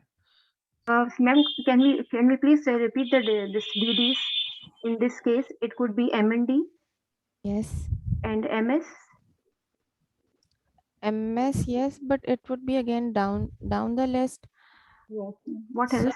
So you can say that diagnosis is motor neuron disease. Yes, and other than that, you can. And we can say stroke with peripheral neuropathy. See, Both actually the sensory is not involved, so there are not a lot of options that we get in this patient with wasting of hands and spasticity in the lower limbs, like upper motor neuron signs in the lower limbs and the lower motor neuron sign in the upper limbs. So you can add in ma'am, can we put syringomyelia, but there is no sensory loss, yes, I admit. yes, all of the differentials that we're going to put in would be the ones will not totally fit into this situation. Okay, like you can add in the structural lesions that affect the brainstem or the cord. Right. Right. We can say, ma'am, we can say, right? And we can add that there is Yes, no sense. we can add, but like all of them are going to have some sort of sensories. Right, ma'am. Yes. 1 minute. Would you? Yes, let me would like to add something? Yes. Yeah. Listen, Dr. Shahin. Really, you are complicating the scenario. Very simple. If they are asking you to examine the lower limb, it's a very clear-cut case with only 4 or 5 differentials. Very smooth case. Nothing to worry. If the command is examining the lower limbs, okay, it's a it's a spastic paraparesis with normal sensations. Same like case of Dr. Rajiv. Only 4 differentials. The patient is having upper motor neuron type of lesion in the form of hypertonia, hyperreflexia, plantars are upgoing, cerebellum is intact, sensations are intact. I have 4 differentials in my mind. Either this patient is having MND or this patient is having cerebral palsy, parasitical tumor, or hereditary spastic paraparesis. These are my different. Halas, finish.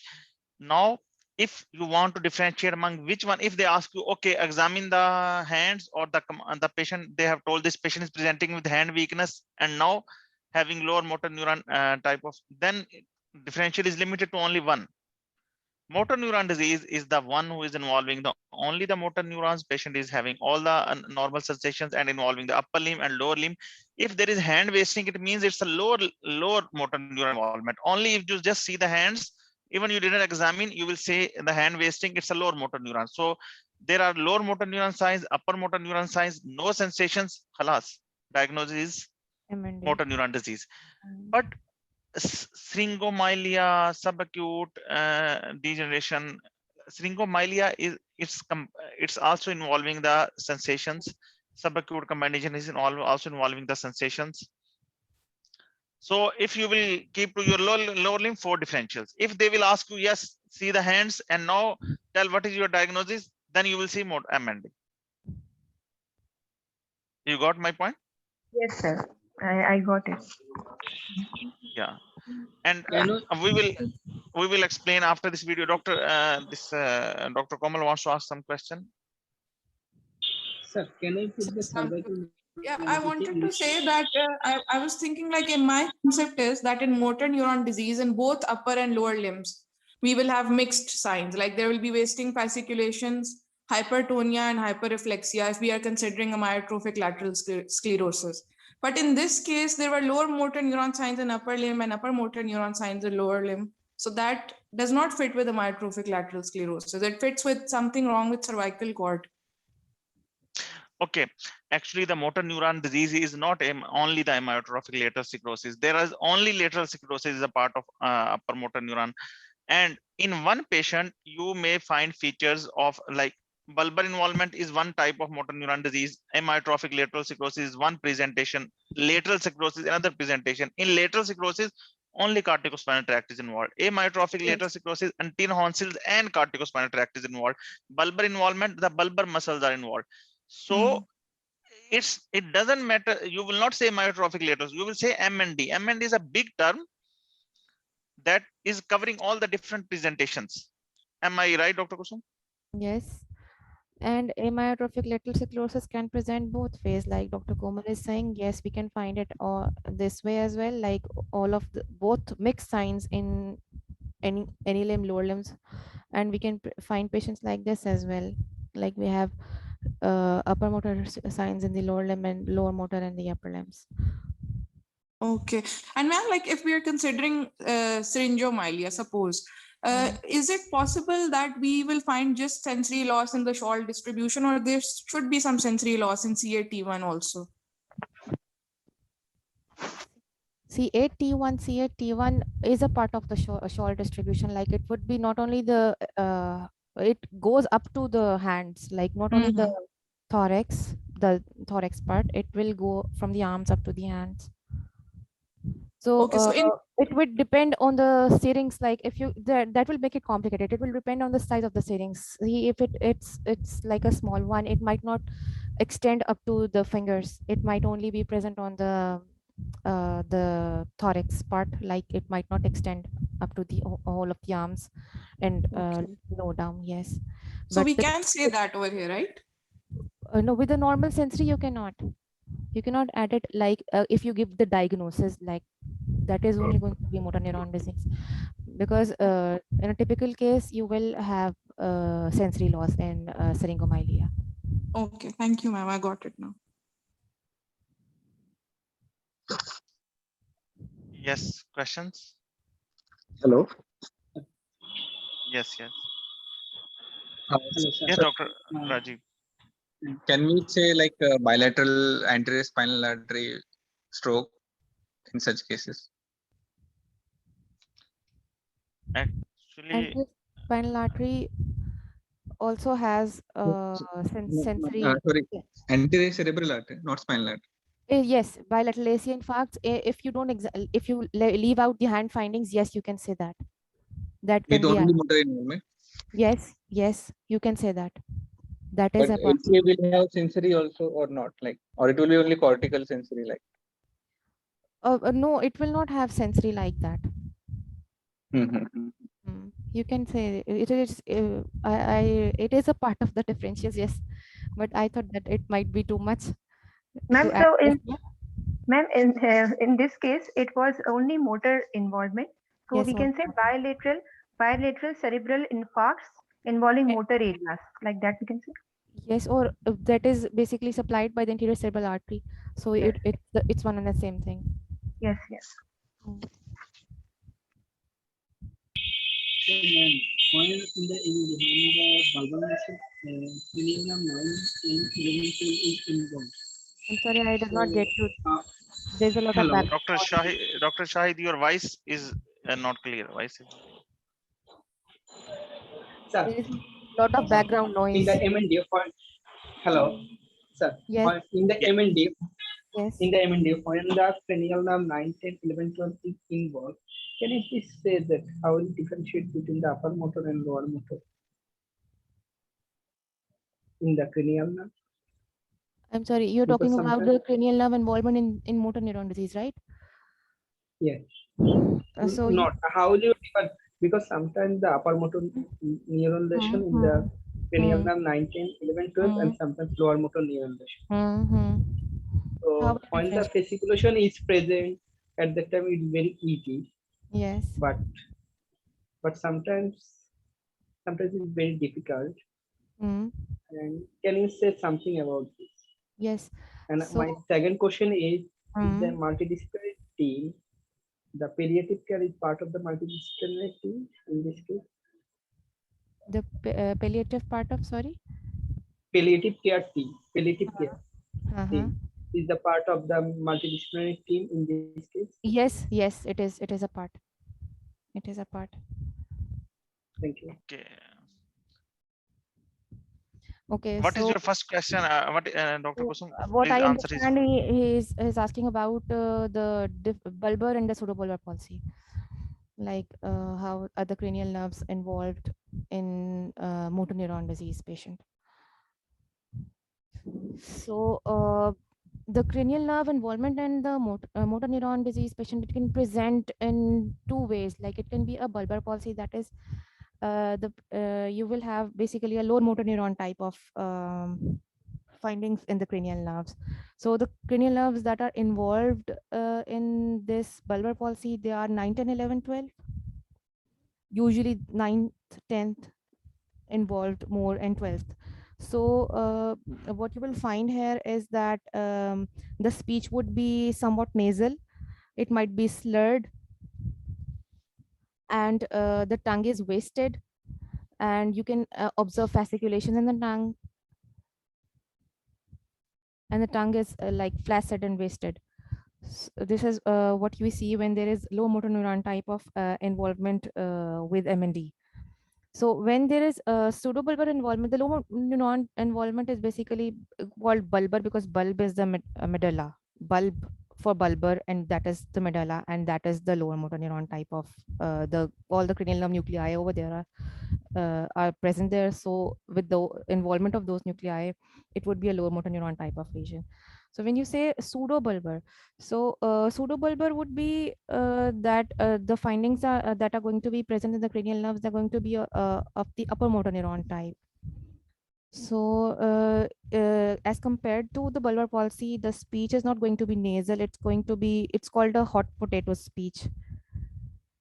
So it's going to be spastic. The tongue is not going to be flaccid, it's going to be spastic. Then the gag reflex, that's going to be exaggerated. Even if you touch the side of I've seen one patient like that. Even if you touch the side of the tonsillar area, the patient gags. It's hyper reflexia, like it's exaggerated, super exaggerated. Then the tongue is spastic and you don't observe any fasciculations. And another thing that you see in pseudobulbar palsy is that the jaw jerk is brisk. Also, the patients usually they are emotionally labile when they have pseudobulbar palsy. So that is how you can differentiate between bulbar and pseudobulbar palsy in the patient with motor neuron disease. And ma'am, what about seventh nerve? Is it involved in bulbar? Seventh is it can be, but it's rare. It's not very usual. It can be, but it's rare. Other than that, no extraocular muscles are involved. Like 3, 4, 6, they're never involved in motor neuron disease. Okay.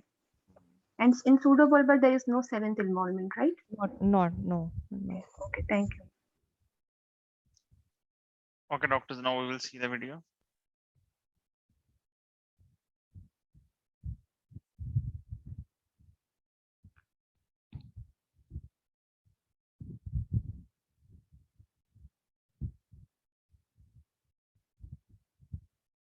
My screen is visible? Yes.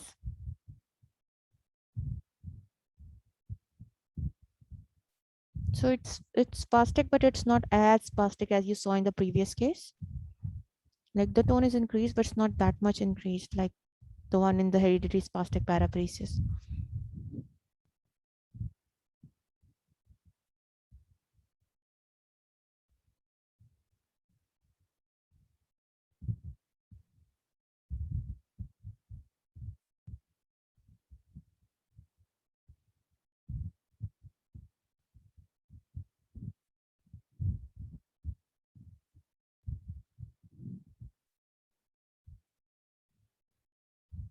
So Bauer was reduced, but he could walk independently, like it was 4/5.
So the reflexes were more brisk on the left side.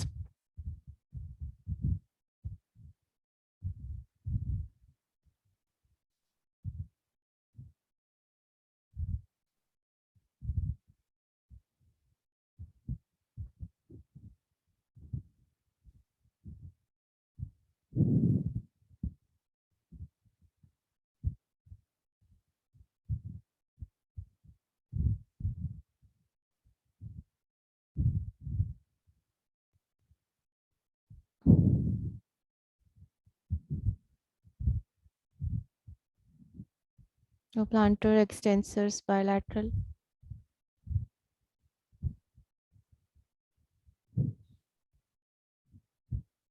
There is another one, yes.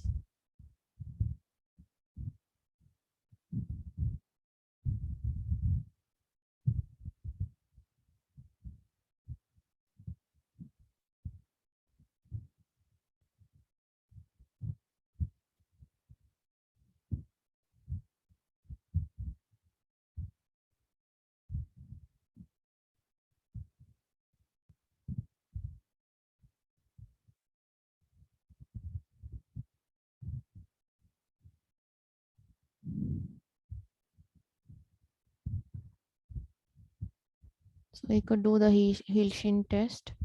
Okay, coordination was intact.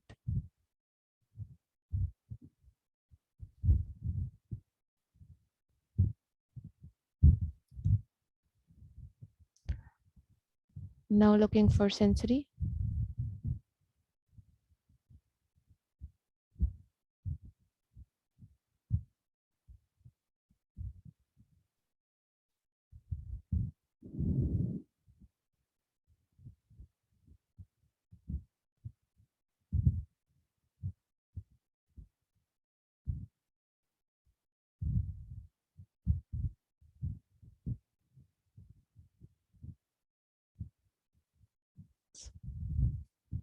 Intact Sensation. sense. Yes, intact. Both the joint position sense as well as the touch.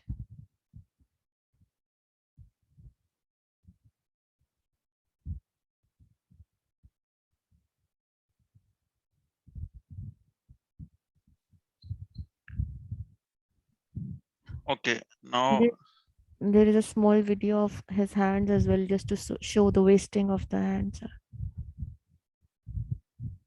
Look, there is guttering of the muscles. introssia, yeah. Yes, and if you look over here, both the hypothenar and the thenar eminences, the muscle mass is reduced.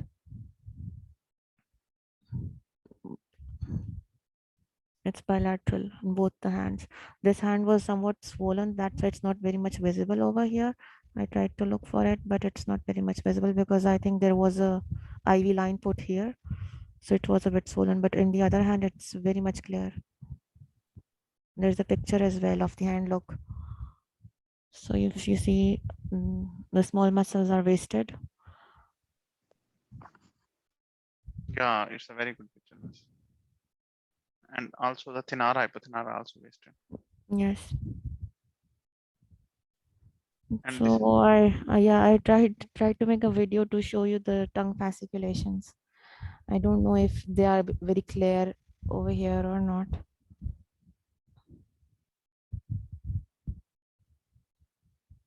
But whenever you check for tongue fasciculations, you have to keep the tongue inside the mouth and then look for it. You don't ask for him to the patient to protrude the tongue to look for tongue fasciculations. The tongue fasciculations are to be checked inside the mouth.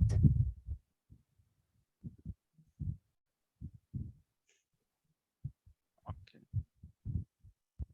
So now his story. It's not there, is it? No, I don't think so. Story.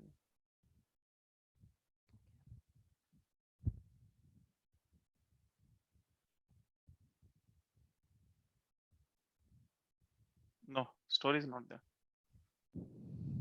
You can share me now. Yes.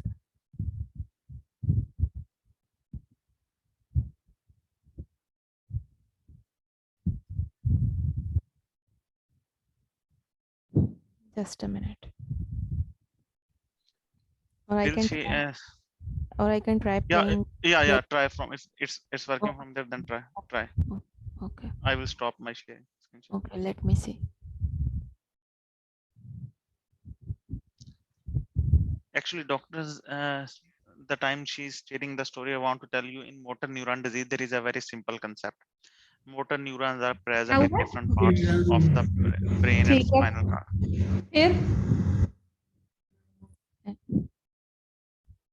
Just Motor neurons are present in different parts of the brain and spinal cord. They are present in the cortex. They are present in the nuclei of the cranial nerves. They are present in the spinal cord in two forms, like corticospinal tract, and they are present in the anterior horn cells. Anterior horn cells are so in motor neuron disease, these tracts are involved. Any part of the yes, no, it's not.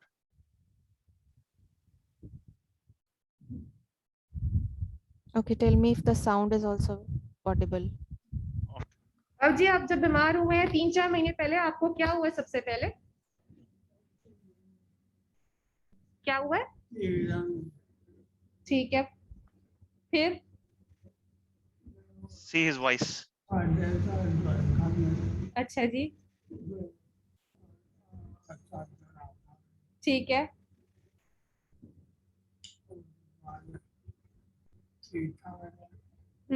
अब 3-4 महीने से क्या हुआ है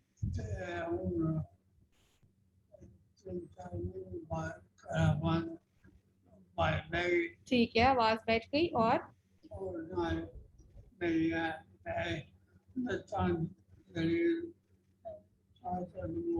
ठीक है Dr. Kusum, your voice is very clear, but you also translate his story. Okay. So I asked him. Your voice is clear, yeah. Okay. Yes. So I asked him how his disease began. So he told that about 3 to 4 months back, he had difficulty in speaking. The words he used was "awaz baith gayi," like there was a change in the character of the voice.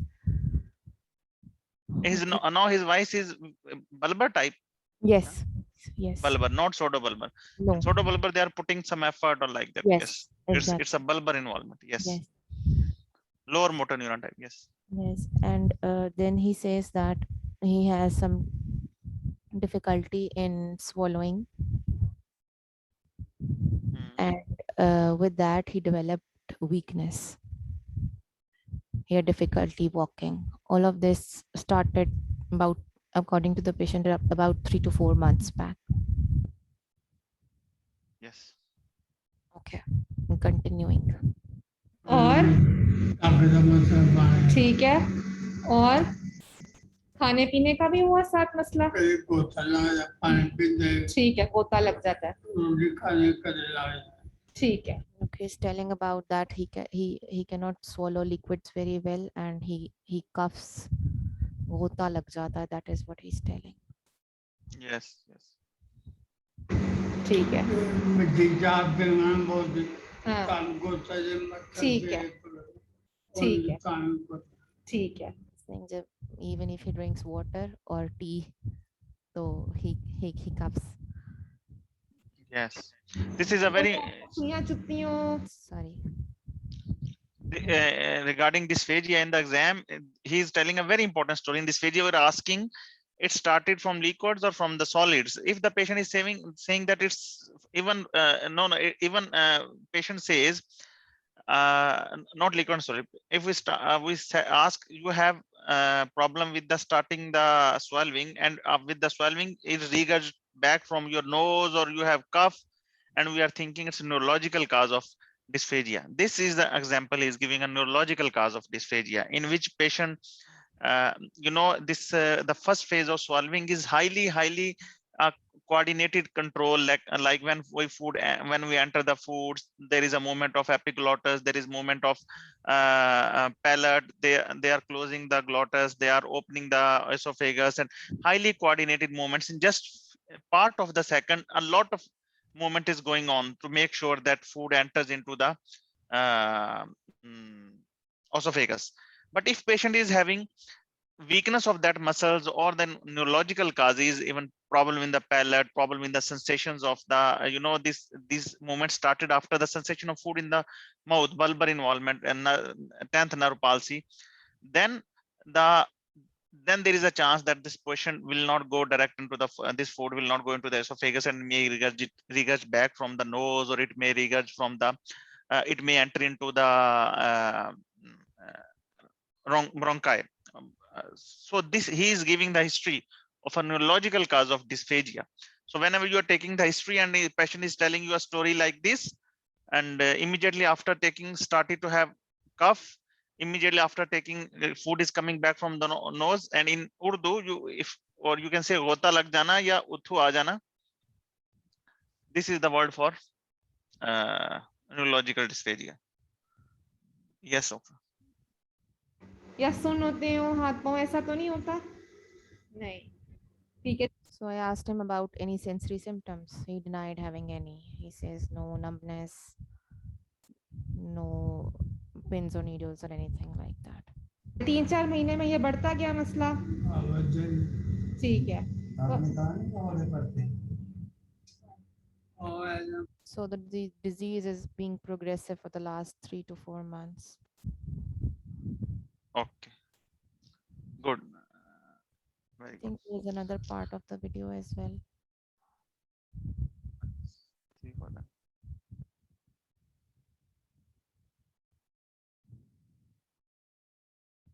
कोई दो नजर आता हो कभी? Yes.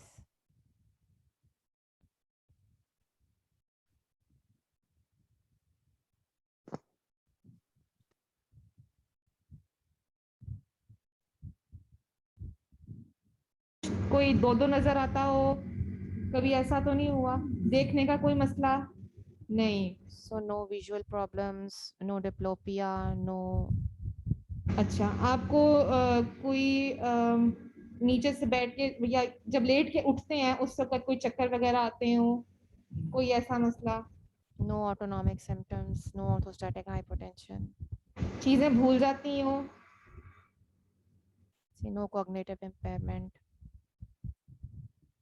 कभी बैठे बैठे खुद ही से हंस पड़ते हो या रो देते हो, ऐसा तो नहीं होता? So looking for emotional ability, any weeping spells or inappropriate laughing. वो बस मेरी माँ की याद आए तब, वरना नहीं, नॉर्मली नहीं होता।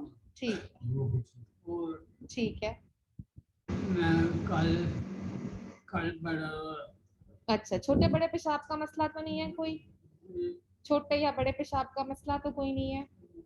ठीक है। So no sphincteric involvement as well. These were to Yes. rule out all other things on history. Yes. Okay.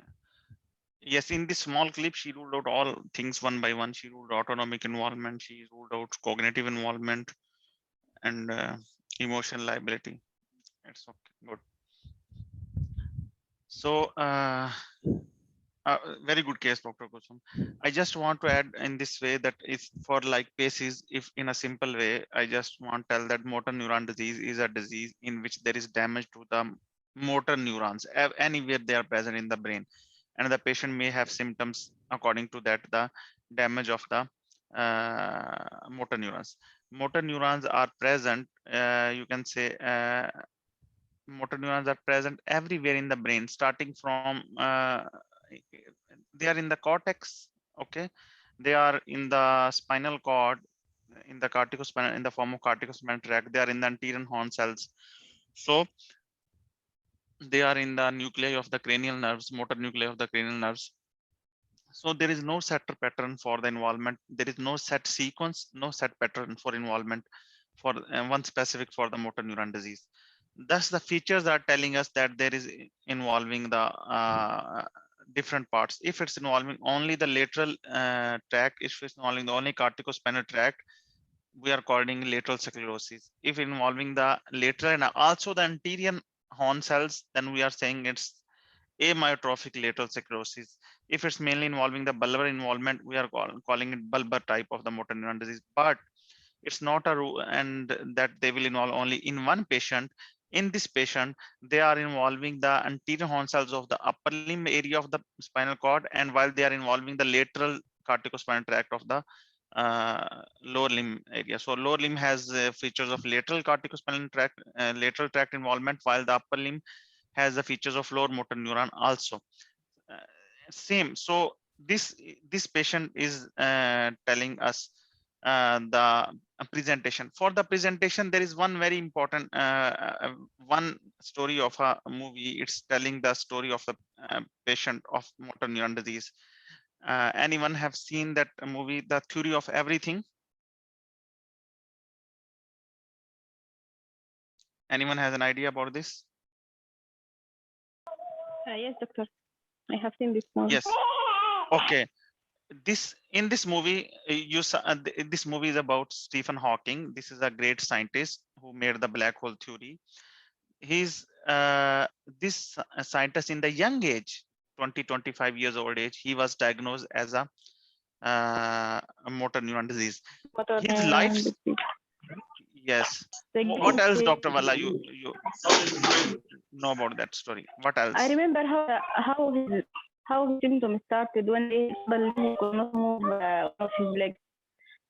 There was same like spasticity in one leg, that difficulty in walking. Then it started to increase. Then he went to seek medical advice. They told him this is neuron disease, degenerative, increasing. You will be unable to walk, and you will live maybe 2 years, I think. Maybe 2 years. Yes. Yes. And that's so that he get the data Yes. he's studying. He finished it. Yes, that's why I'm mentioning about this story, because there is also a communication case for the MND they are coming. So just the life story of that patient is that that scientist is that in the beginning he just have a trip. First he was writing on the whiteboard and he realized that he cannot hold the chalk properly. So he got upset and he was walking in a brisk way, and his foot tripped. Okay, so his foot tripped and they took him to, he fell down. They took him to the doctor. You know, if that doctor will examine at that time, what he will uh, he will find that on the side of the tip of the foot, patient is having absent ankles and foot drop, while on knee are exaggerated. On the other side, leg may be hypertonia.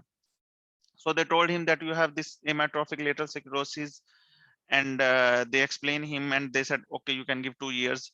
But he was having very good access to medical care, and he lived more than 50 years after that. How his life story is a life of motor neuron disease.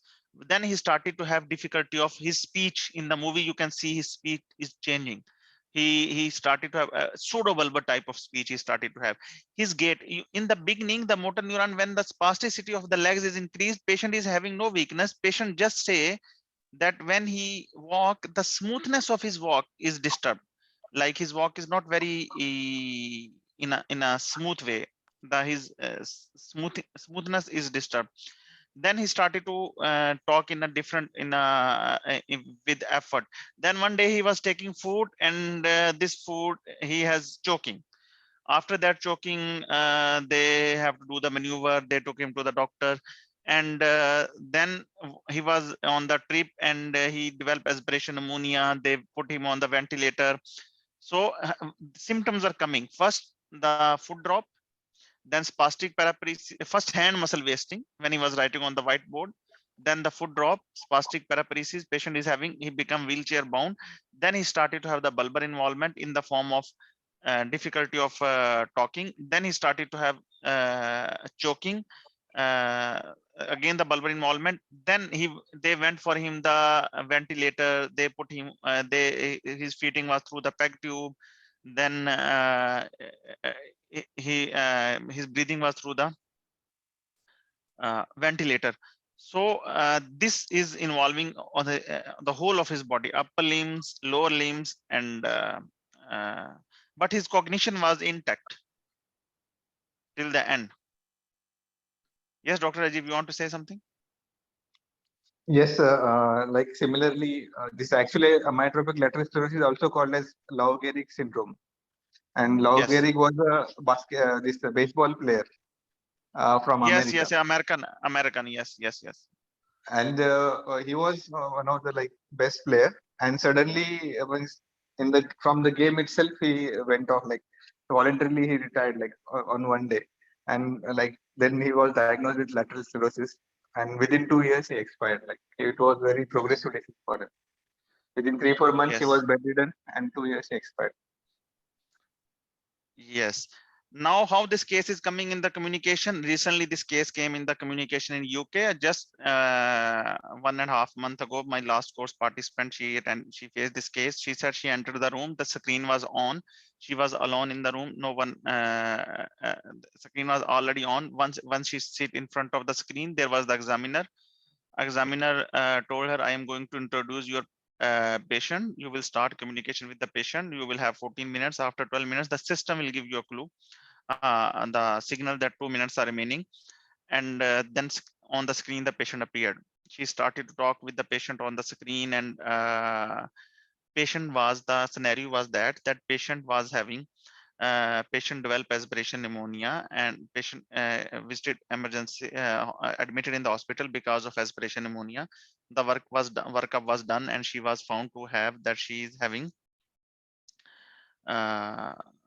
this problem of motor neuron disease. The consultant break the bad news for her, and she went home. At that time, she didn't understand very well that what can happen. Now she came back, she want to talk to the doctor. Now the consultant is away, and your job is to talk to the patient. When you enter that, the patient was in a very depressed mood. She started to cry. That she was the our candidate was last course candidate. She was very good. She asked, okay, if I would have been with you, I would have offered you the tissue paper. You can wait, you can take a sip of water. Okay, please don't be upset, take a sip of water. Or she waited a lot till she become okay. She was asking, she started asking like, how much time I have live, I want to know that, tell me clearly how much time.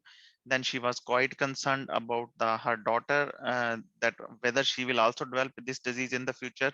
Then she was concerned that why I developed that aspiration pneumonia is may happen again with me. And she has read that I will be unable to swallow. If I will be unable to swallow, what will you people do for me? And then she said, is there any treatment available? And then she said, I have what sport I may need, because I lived whole of the life independent. My daughter is in Australia, and I don't want any sport. I don't want to disturb her. What do you think? She's asking me to come. I should come to her. I should go to her, whether I should go to her or not. And then she asked that, like I already told you, my daughter will have this disease. And then there was a clue also we need to talk about for the advance Living directive will. for the patient. Advanced directive. Living will. Living will and advance directive. This was the scenario. So we will do it in the communication case one day. I just want to give you this idea in detail. We will perform it completely. One I think I like very much. So that story I told you about the movie. I want to show you that in the doctor how he explained to the patient. This is only 1 or 2 minute clip, but you will see how that doctor explained patient to that same movie, how he explained that you are having MND. Give me 1 minute. I will show you.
Okay, my screen is clear.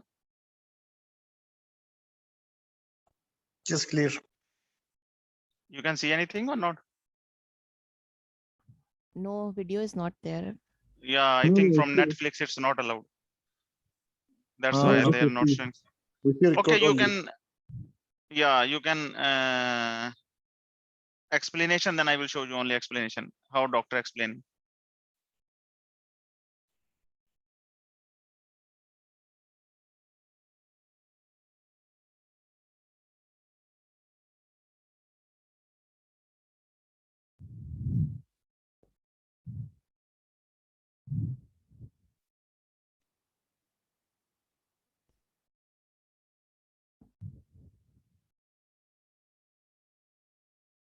Now he will explain.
Okay.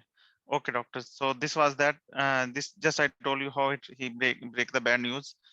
He told that your thoughts will be the same, but no one knows. No one will know what they are. But this doctor was wrong. Then the whole of the world knows what his thoughts are, and he made a great theory in the world. And no, I mean, why he said, because he said you will not be able to communicate and you will not be able to convey your thoughts. So this was his story. If life story name is theory of everything, if you will see this story will tell you everything about motor neuron disease, how it's going to progress and like that. So we are going to move towards next case. Next.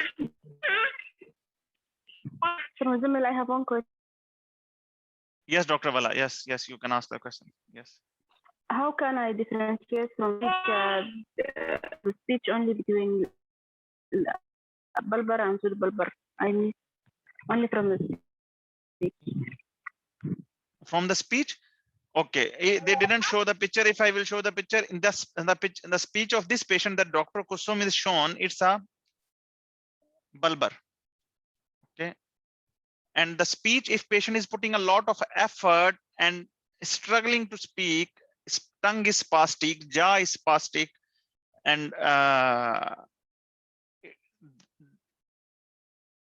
Dr. Kusum, you can add anything in. I just can tell like that it will be a spastic. It's a feeling that you will get when you will see the patient speaking. You know, if you already have seen this movie, in this movie, all whole of movie, his speech is spastic. Okay, he's putting a lot of effort to speak. So this is bulbar. If you are putting more effort, this is bulbar. The patient shown by Dr. Kusum is bulbar, and that I am talking about that movie, that is pseudobulbar. Am I right, Dr. Kusum? Yes, yes. Yeah, he will. Bulbar palsy, the patient will have a kind of a nasal speech. There will be some slurring, and you will see that the tongue is wasted and that there are fasciculations in the tongue. All of this will be there in bulbar palsy. And please, Dr. Kusum, if you find any patient with pseudobulbar, please also make a video for that patient. So we will have a look how the pseudobulbar speech is like that. Okay, I will. This video is about bulbar. It's clear, very clear. Patient is speaking in like a nasal quality, and speech is slow, and he's not putting any special efforts, or he's not putting strain like that. So now, before moving to the next case, I feel that I need to summarize this again, because still on that day we made approach for spastic paraparesis, and I realized still is not very clear.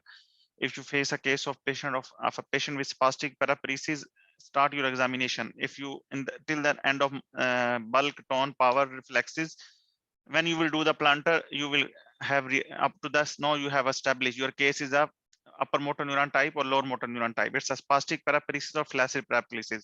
If till now you establish your case is a case of spastic paraparesis, then each next step is very, very important for you. That will help you to narrow down your differentials. Next step is to go for cerebellum. If the cerebellum is involved, two possibilities for you. Spastic paraparesis with the involvement of the cerebellum, two possibilities for you. One is MS, other is Friedreich's ataxia. Other, after finishing cerebellum, you will start the sensations. Okay, up till now very clear. Spastic paraparesis involvement of cerebellum, speak to. My patient is having either MS or Friedreich's ataxia. Class sensations, started the sensation. All the sensations are lost. Either superficial pinprick or soft touch or proprioception vibration, all sensations are lost. Your case is a case of compressive myelopathy, either compressive or non-compressive. Halas, your story finish here. All sensations are lost. Either it's a compressive or non-compressive. If it's compressive, it may be TB tumor, or if it's a non-compressive, it may be this one, transverse demyelinations, transverse mellitus, MS, demyelination, like that. Okay.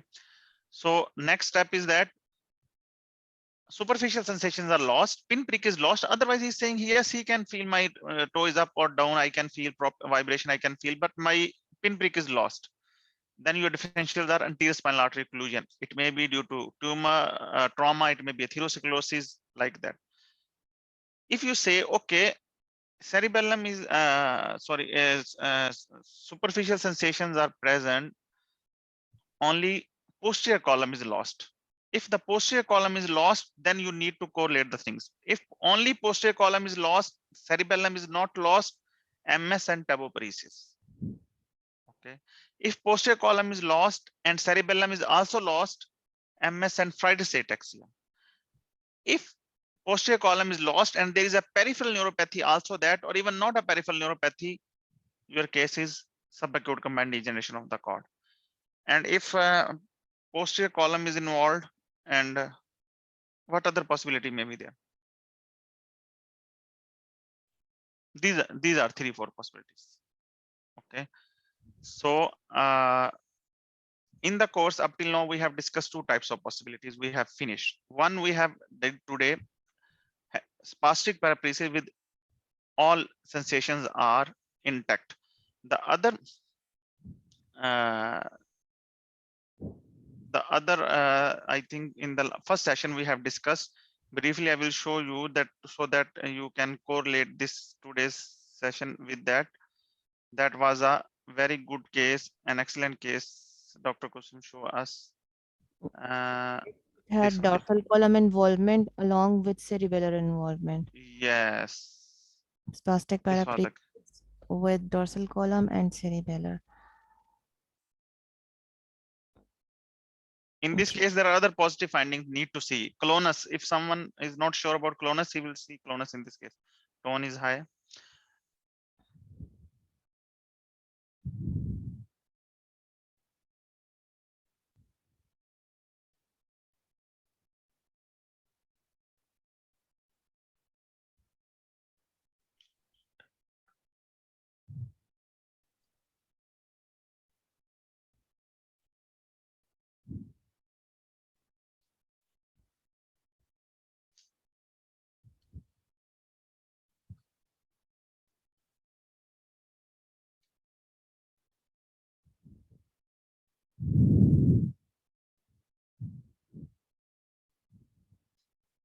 Plantar's extensor.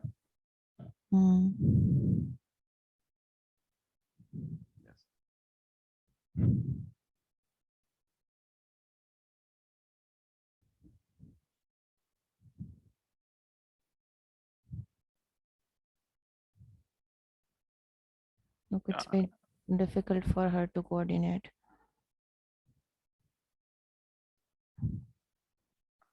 Even with my help, she's not able to do it. Very good sign. Now your whole scenario will change. Your thinking in the exam will change after seeing this one sign.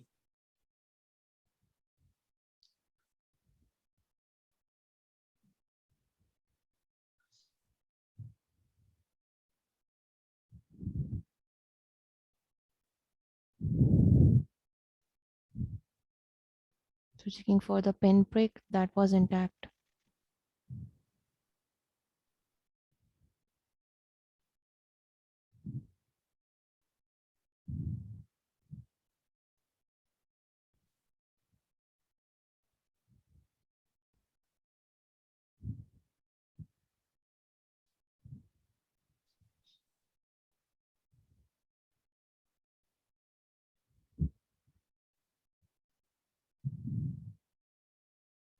Loss of proprioception.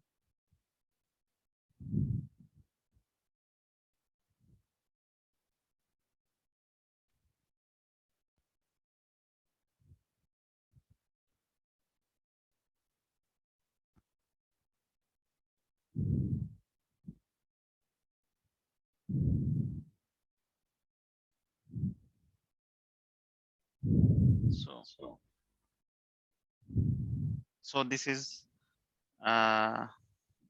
only 2 differential in this case, that is MS and Friedreich's ataxia. This clonus, I want to show it again. It's very good clonus in this case.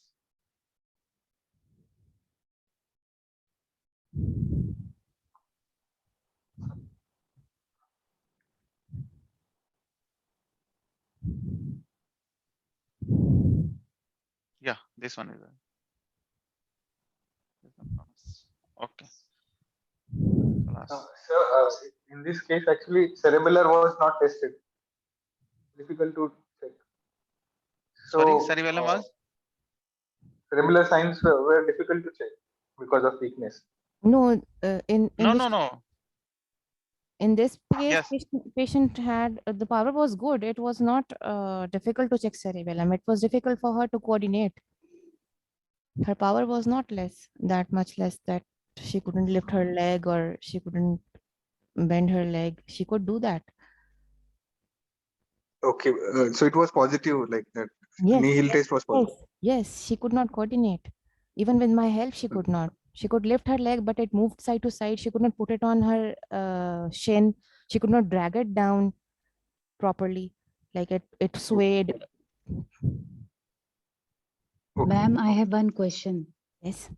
Ma'am, in syringomelia, in the upper limb, we have this lower motor neuron type of weakness with this superficial sensory loss of pinprick and temperature. In the lower limb, we have a spastic paraparesis. Yes. And which sensory then? Because in lower limb, is it the same as upper limb or no? No, the sensory is just in the shawl distribution. So there will be no sensory No. loss in the lower limb. No. So it could be one of the DDs of spastic paraparesis with normal sensation in the lower limb. Exactly, yes. And ma'am, in the anterior spinal artery stenosis, which is a DD of syringomelia, in that case, lower limb will also have pinprick and... Yes, it will. Okay, okay. Thank you so much. Okay. Our next candidate is Dr. Osama.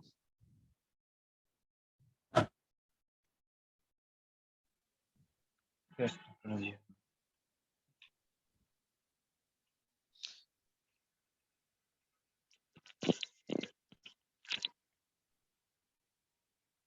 Yes, Doctor. I will go show you the picture. Then you will start the case. Regarding peripheral neuropathy, Dr. Kusum, there are some questions you can answer, please. Till that time, I will share the picture in the chat. Okay.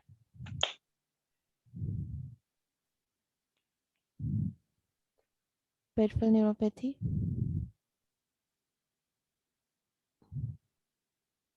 The question was, is there any peripheral neuropathy in this patient or no?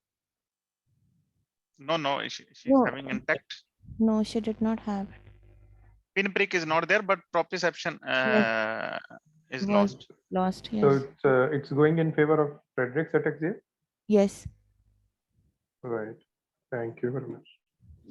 Very simple, doctors. If you're in your lower limb in your exam, cerebellum is involved and it's a plantar upgoing, halas, because in Friedreich's ataxia, ankles may be absent, peripheral neuropathy may be there, or so many other findings may be there. But be very careful. If plantars are upgoing, cerebellum is involved, your differential, speak it clearly and loudly. No worries about that. Whether tone is low in cerebellum, Friedreich's ataxia, tone may be low. In Friedreich's ataxia, cerebellum may be absent. In Friedreich's ataxia, peripheral neuropathy may be there. But again, plantars are upgoing, cerebellum is lost. Halas. Whatsoever are the reflexes, whether it's in the knee, on the ankle present, not present. If these two things are there, you will use these two diagnoses. Okay. And you will be very safe to use these. Am I right, Dr. Kusum? Yes. And next case is with you. I think this lady with the face examination is with you. Okay. I will stop share this one.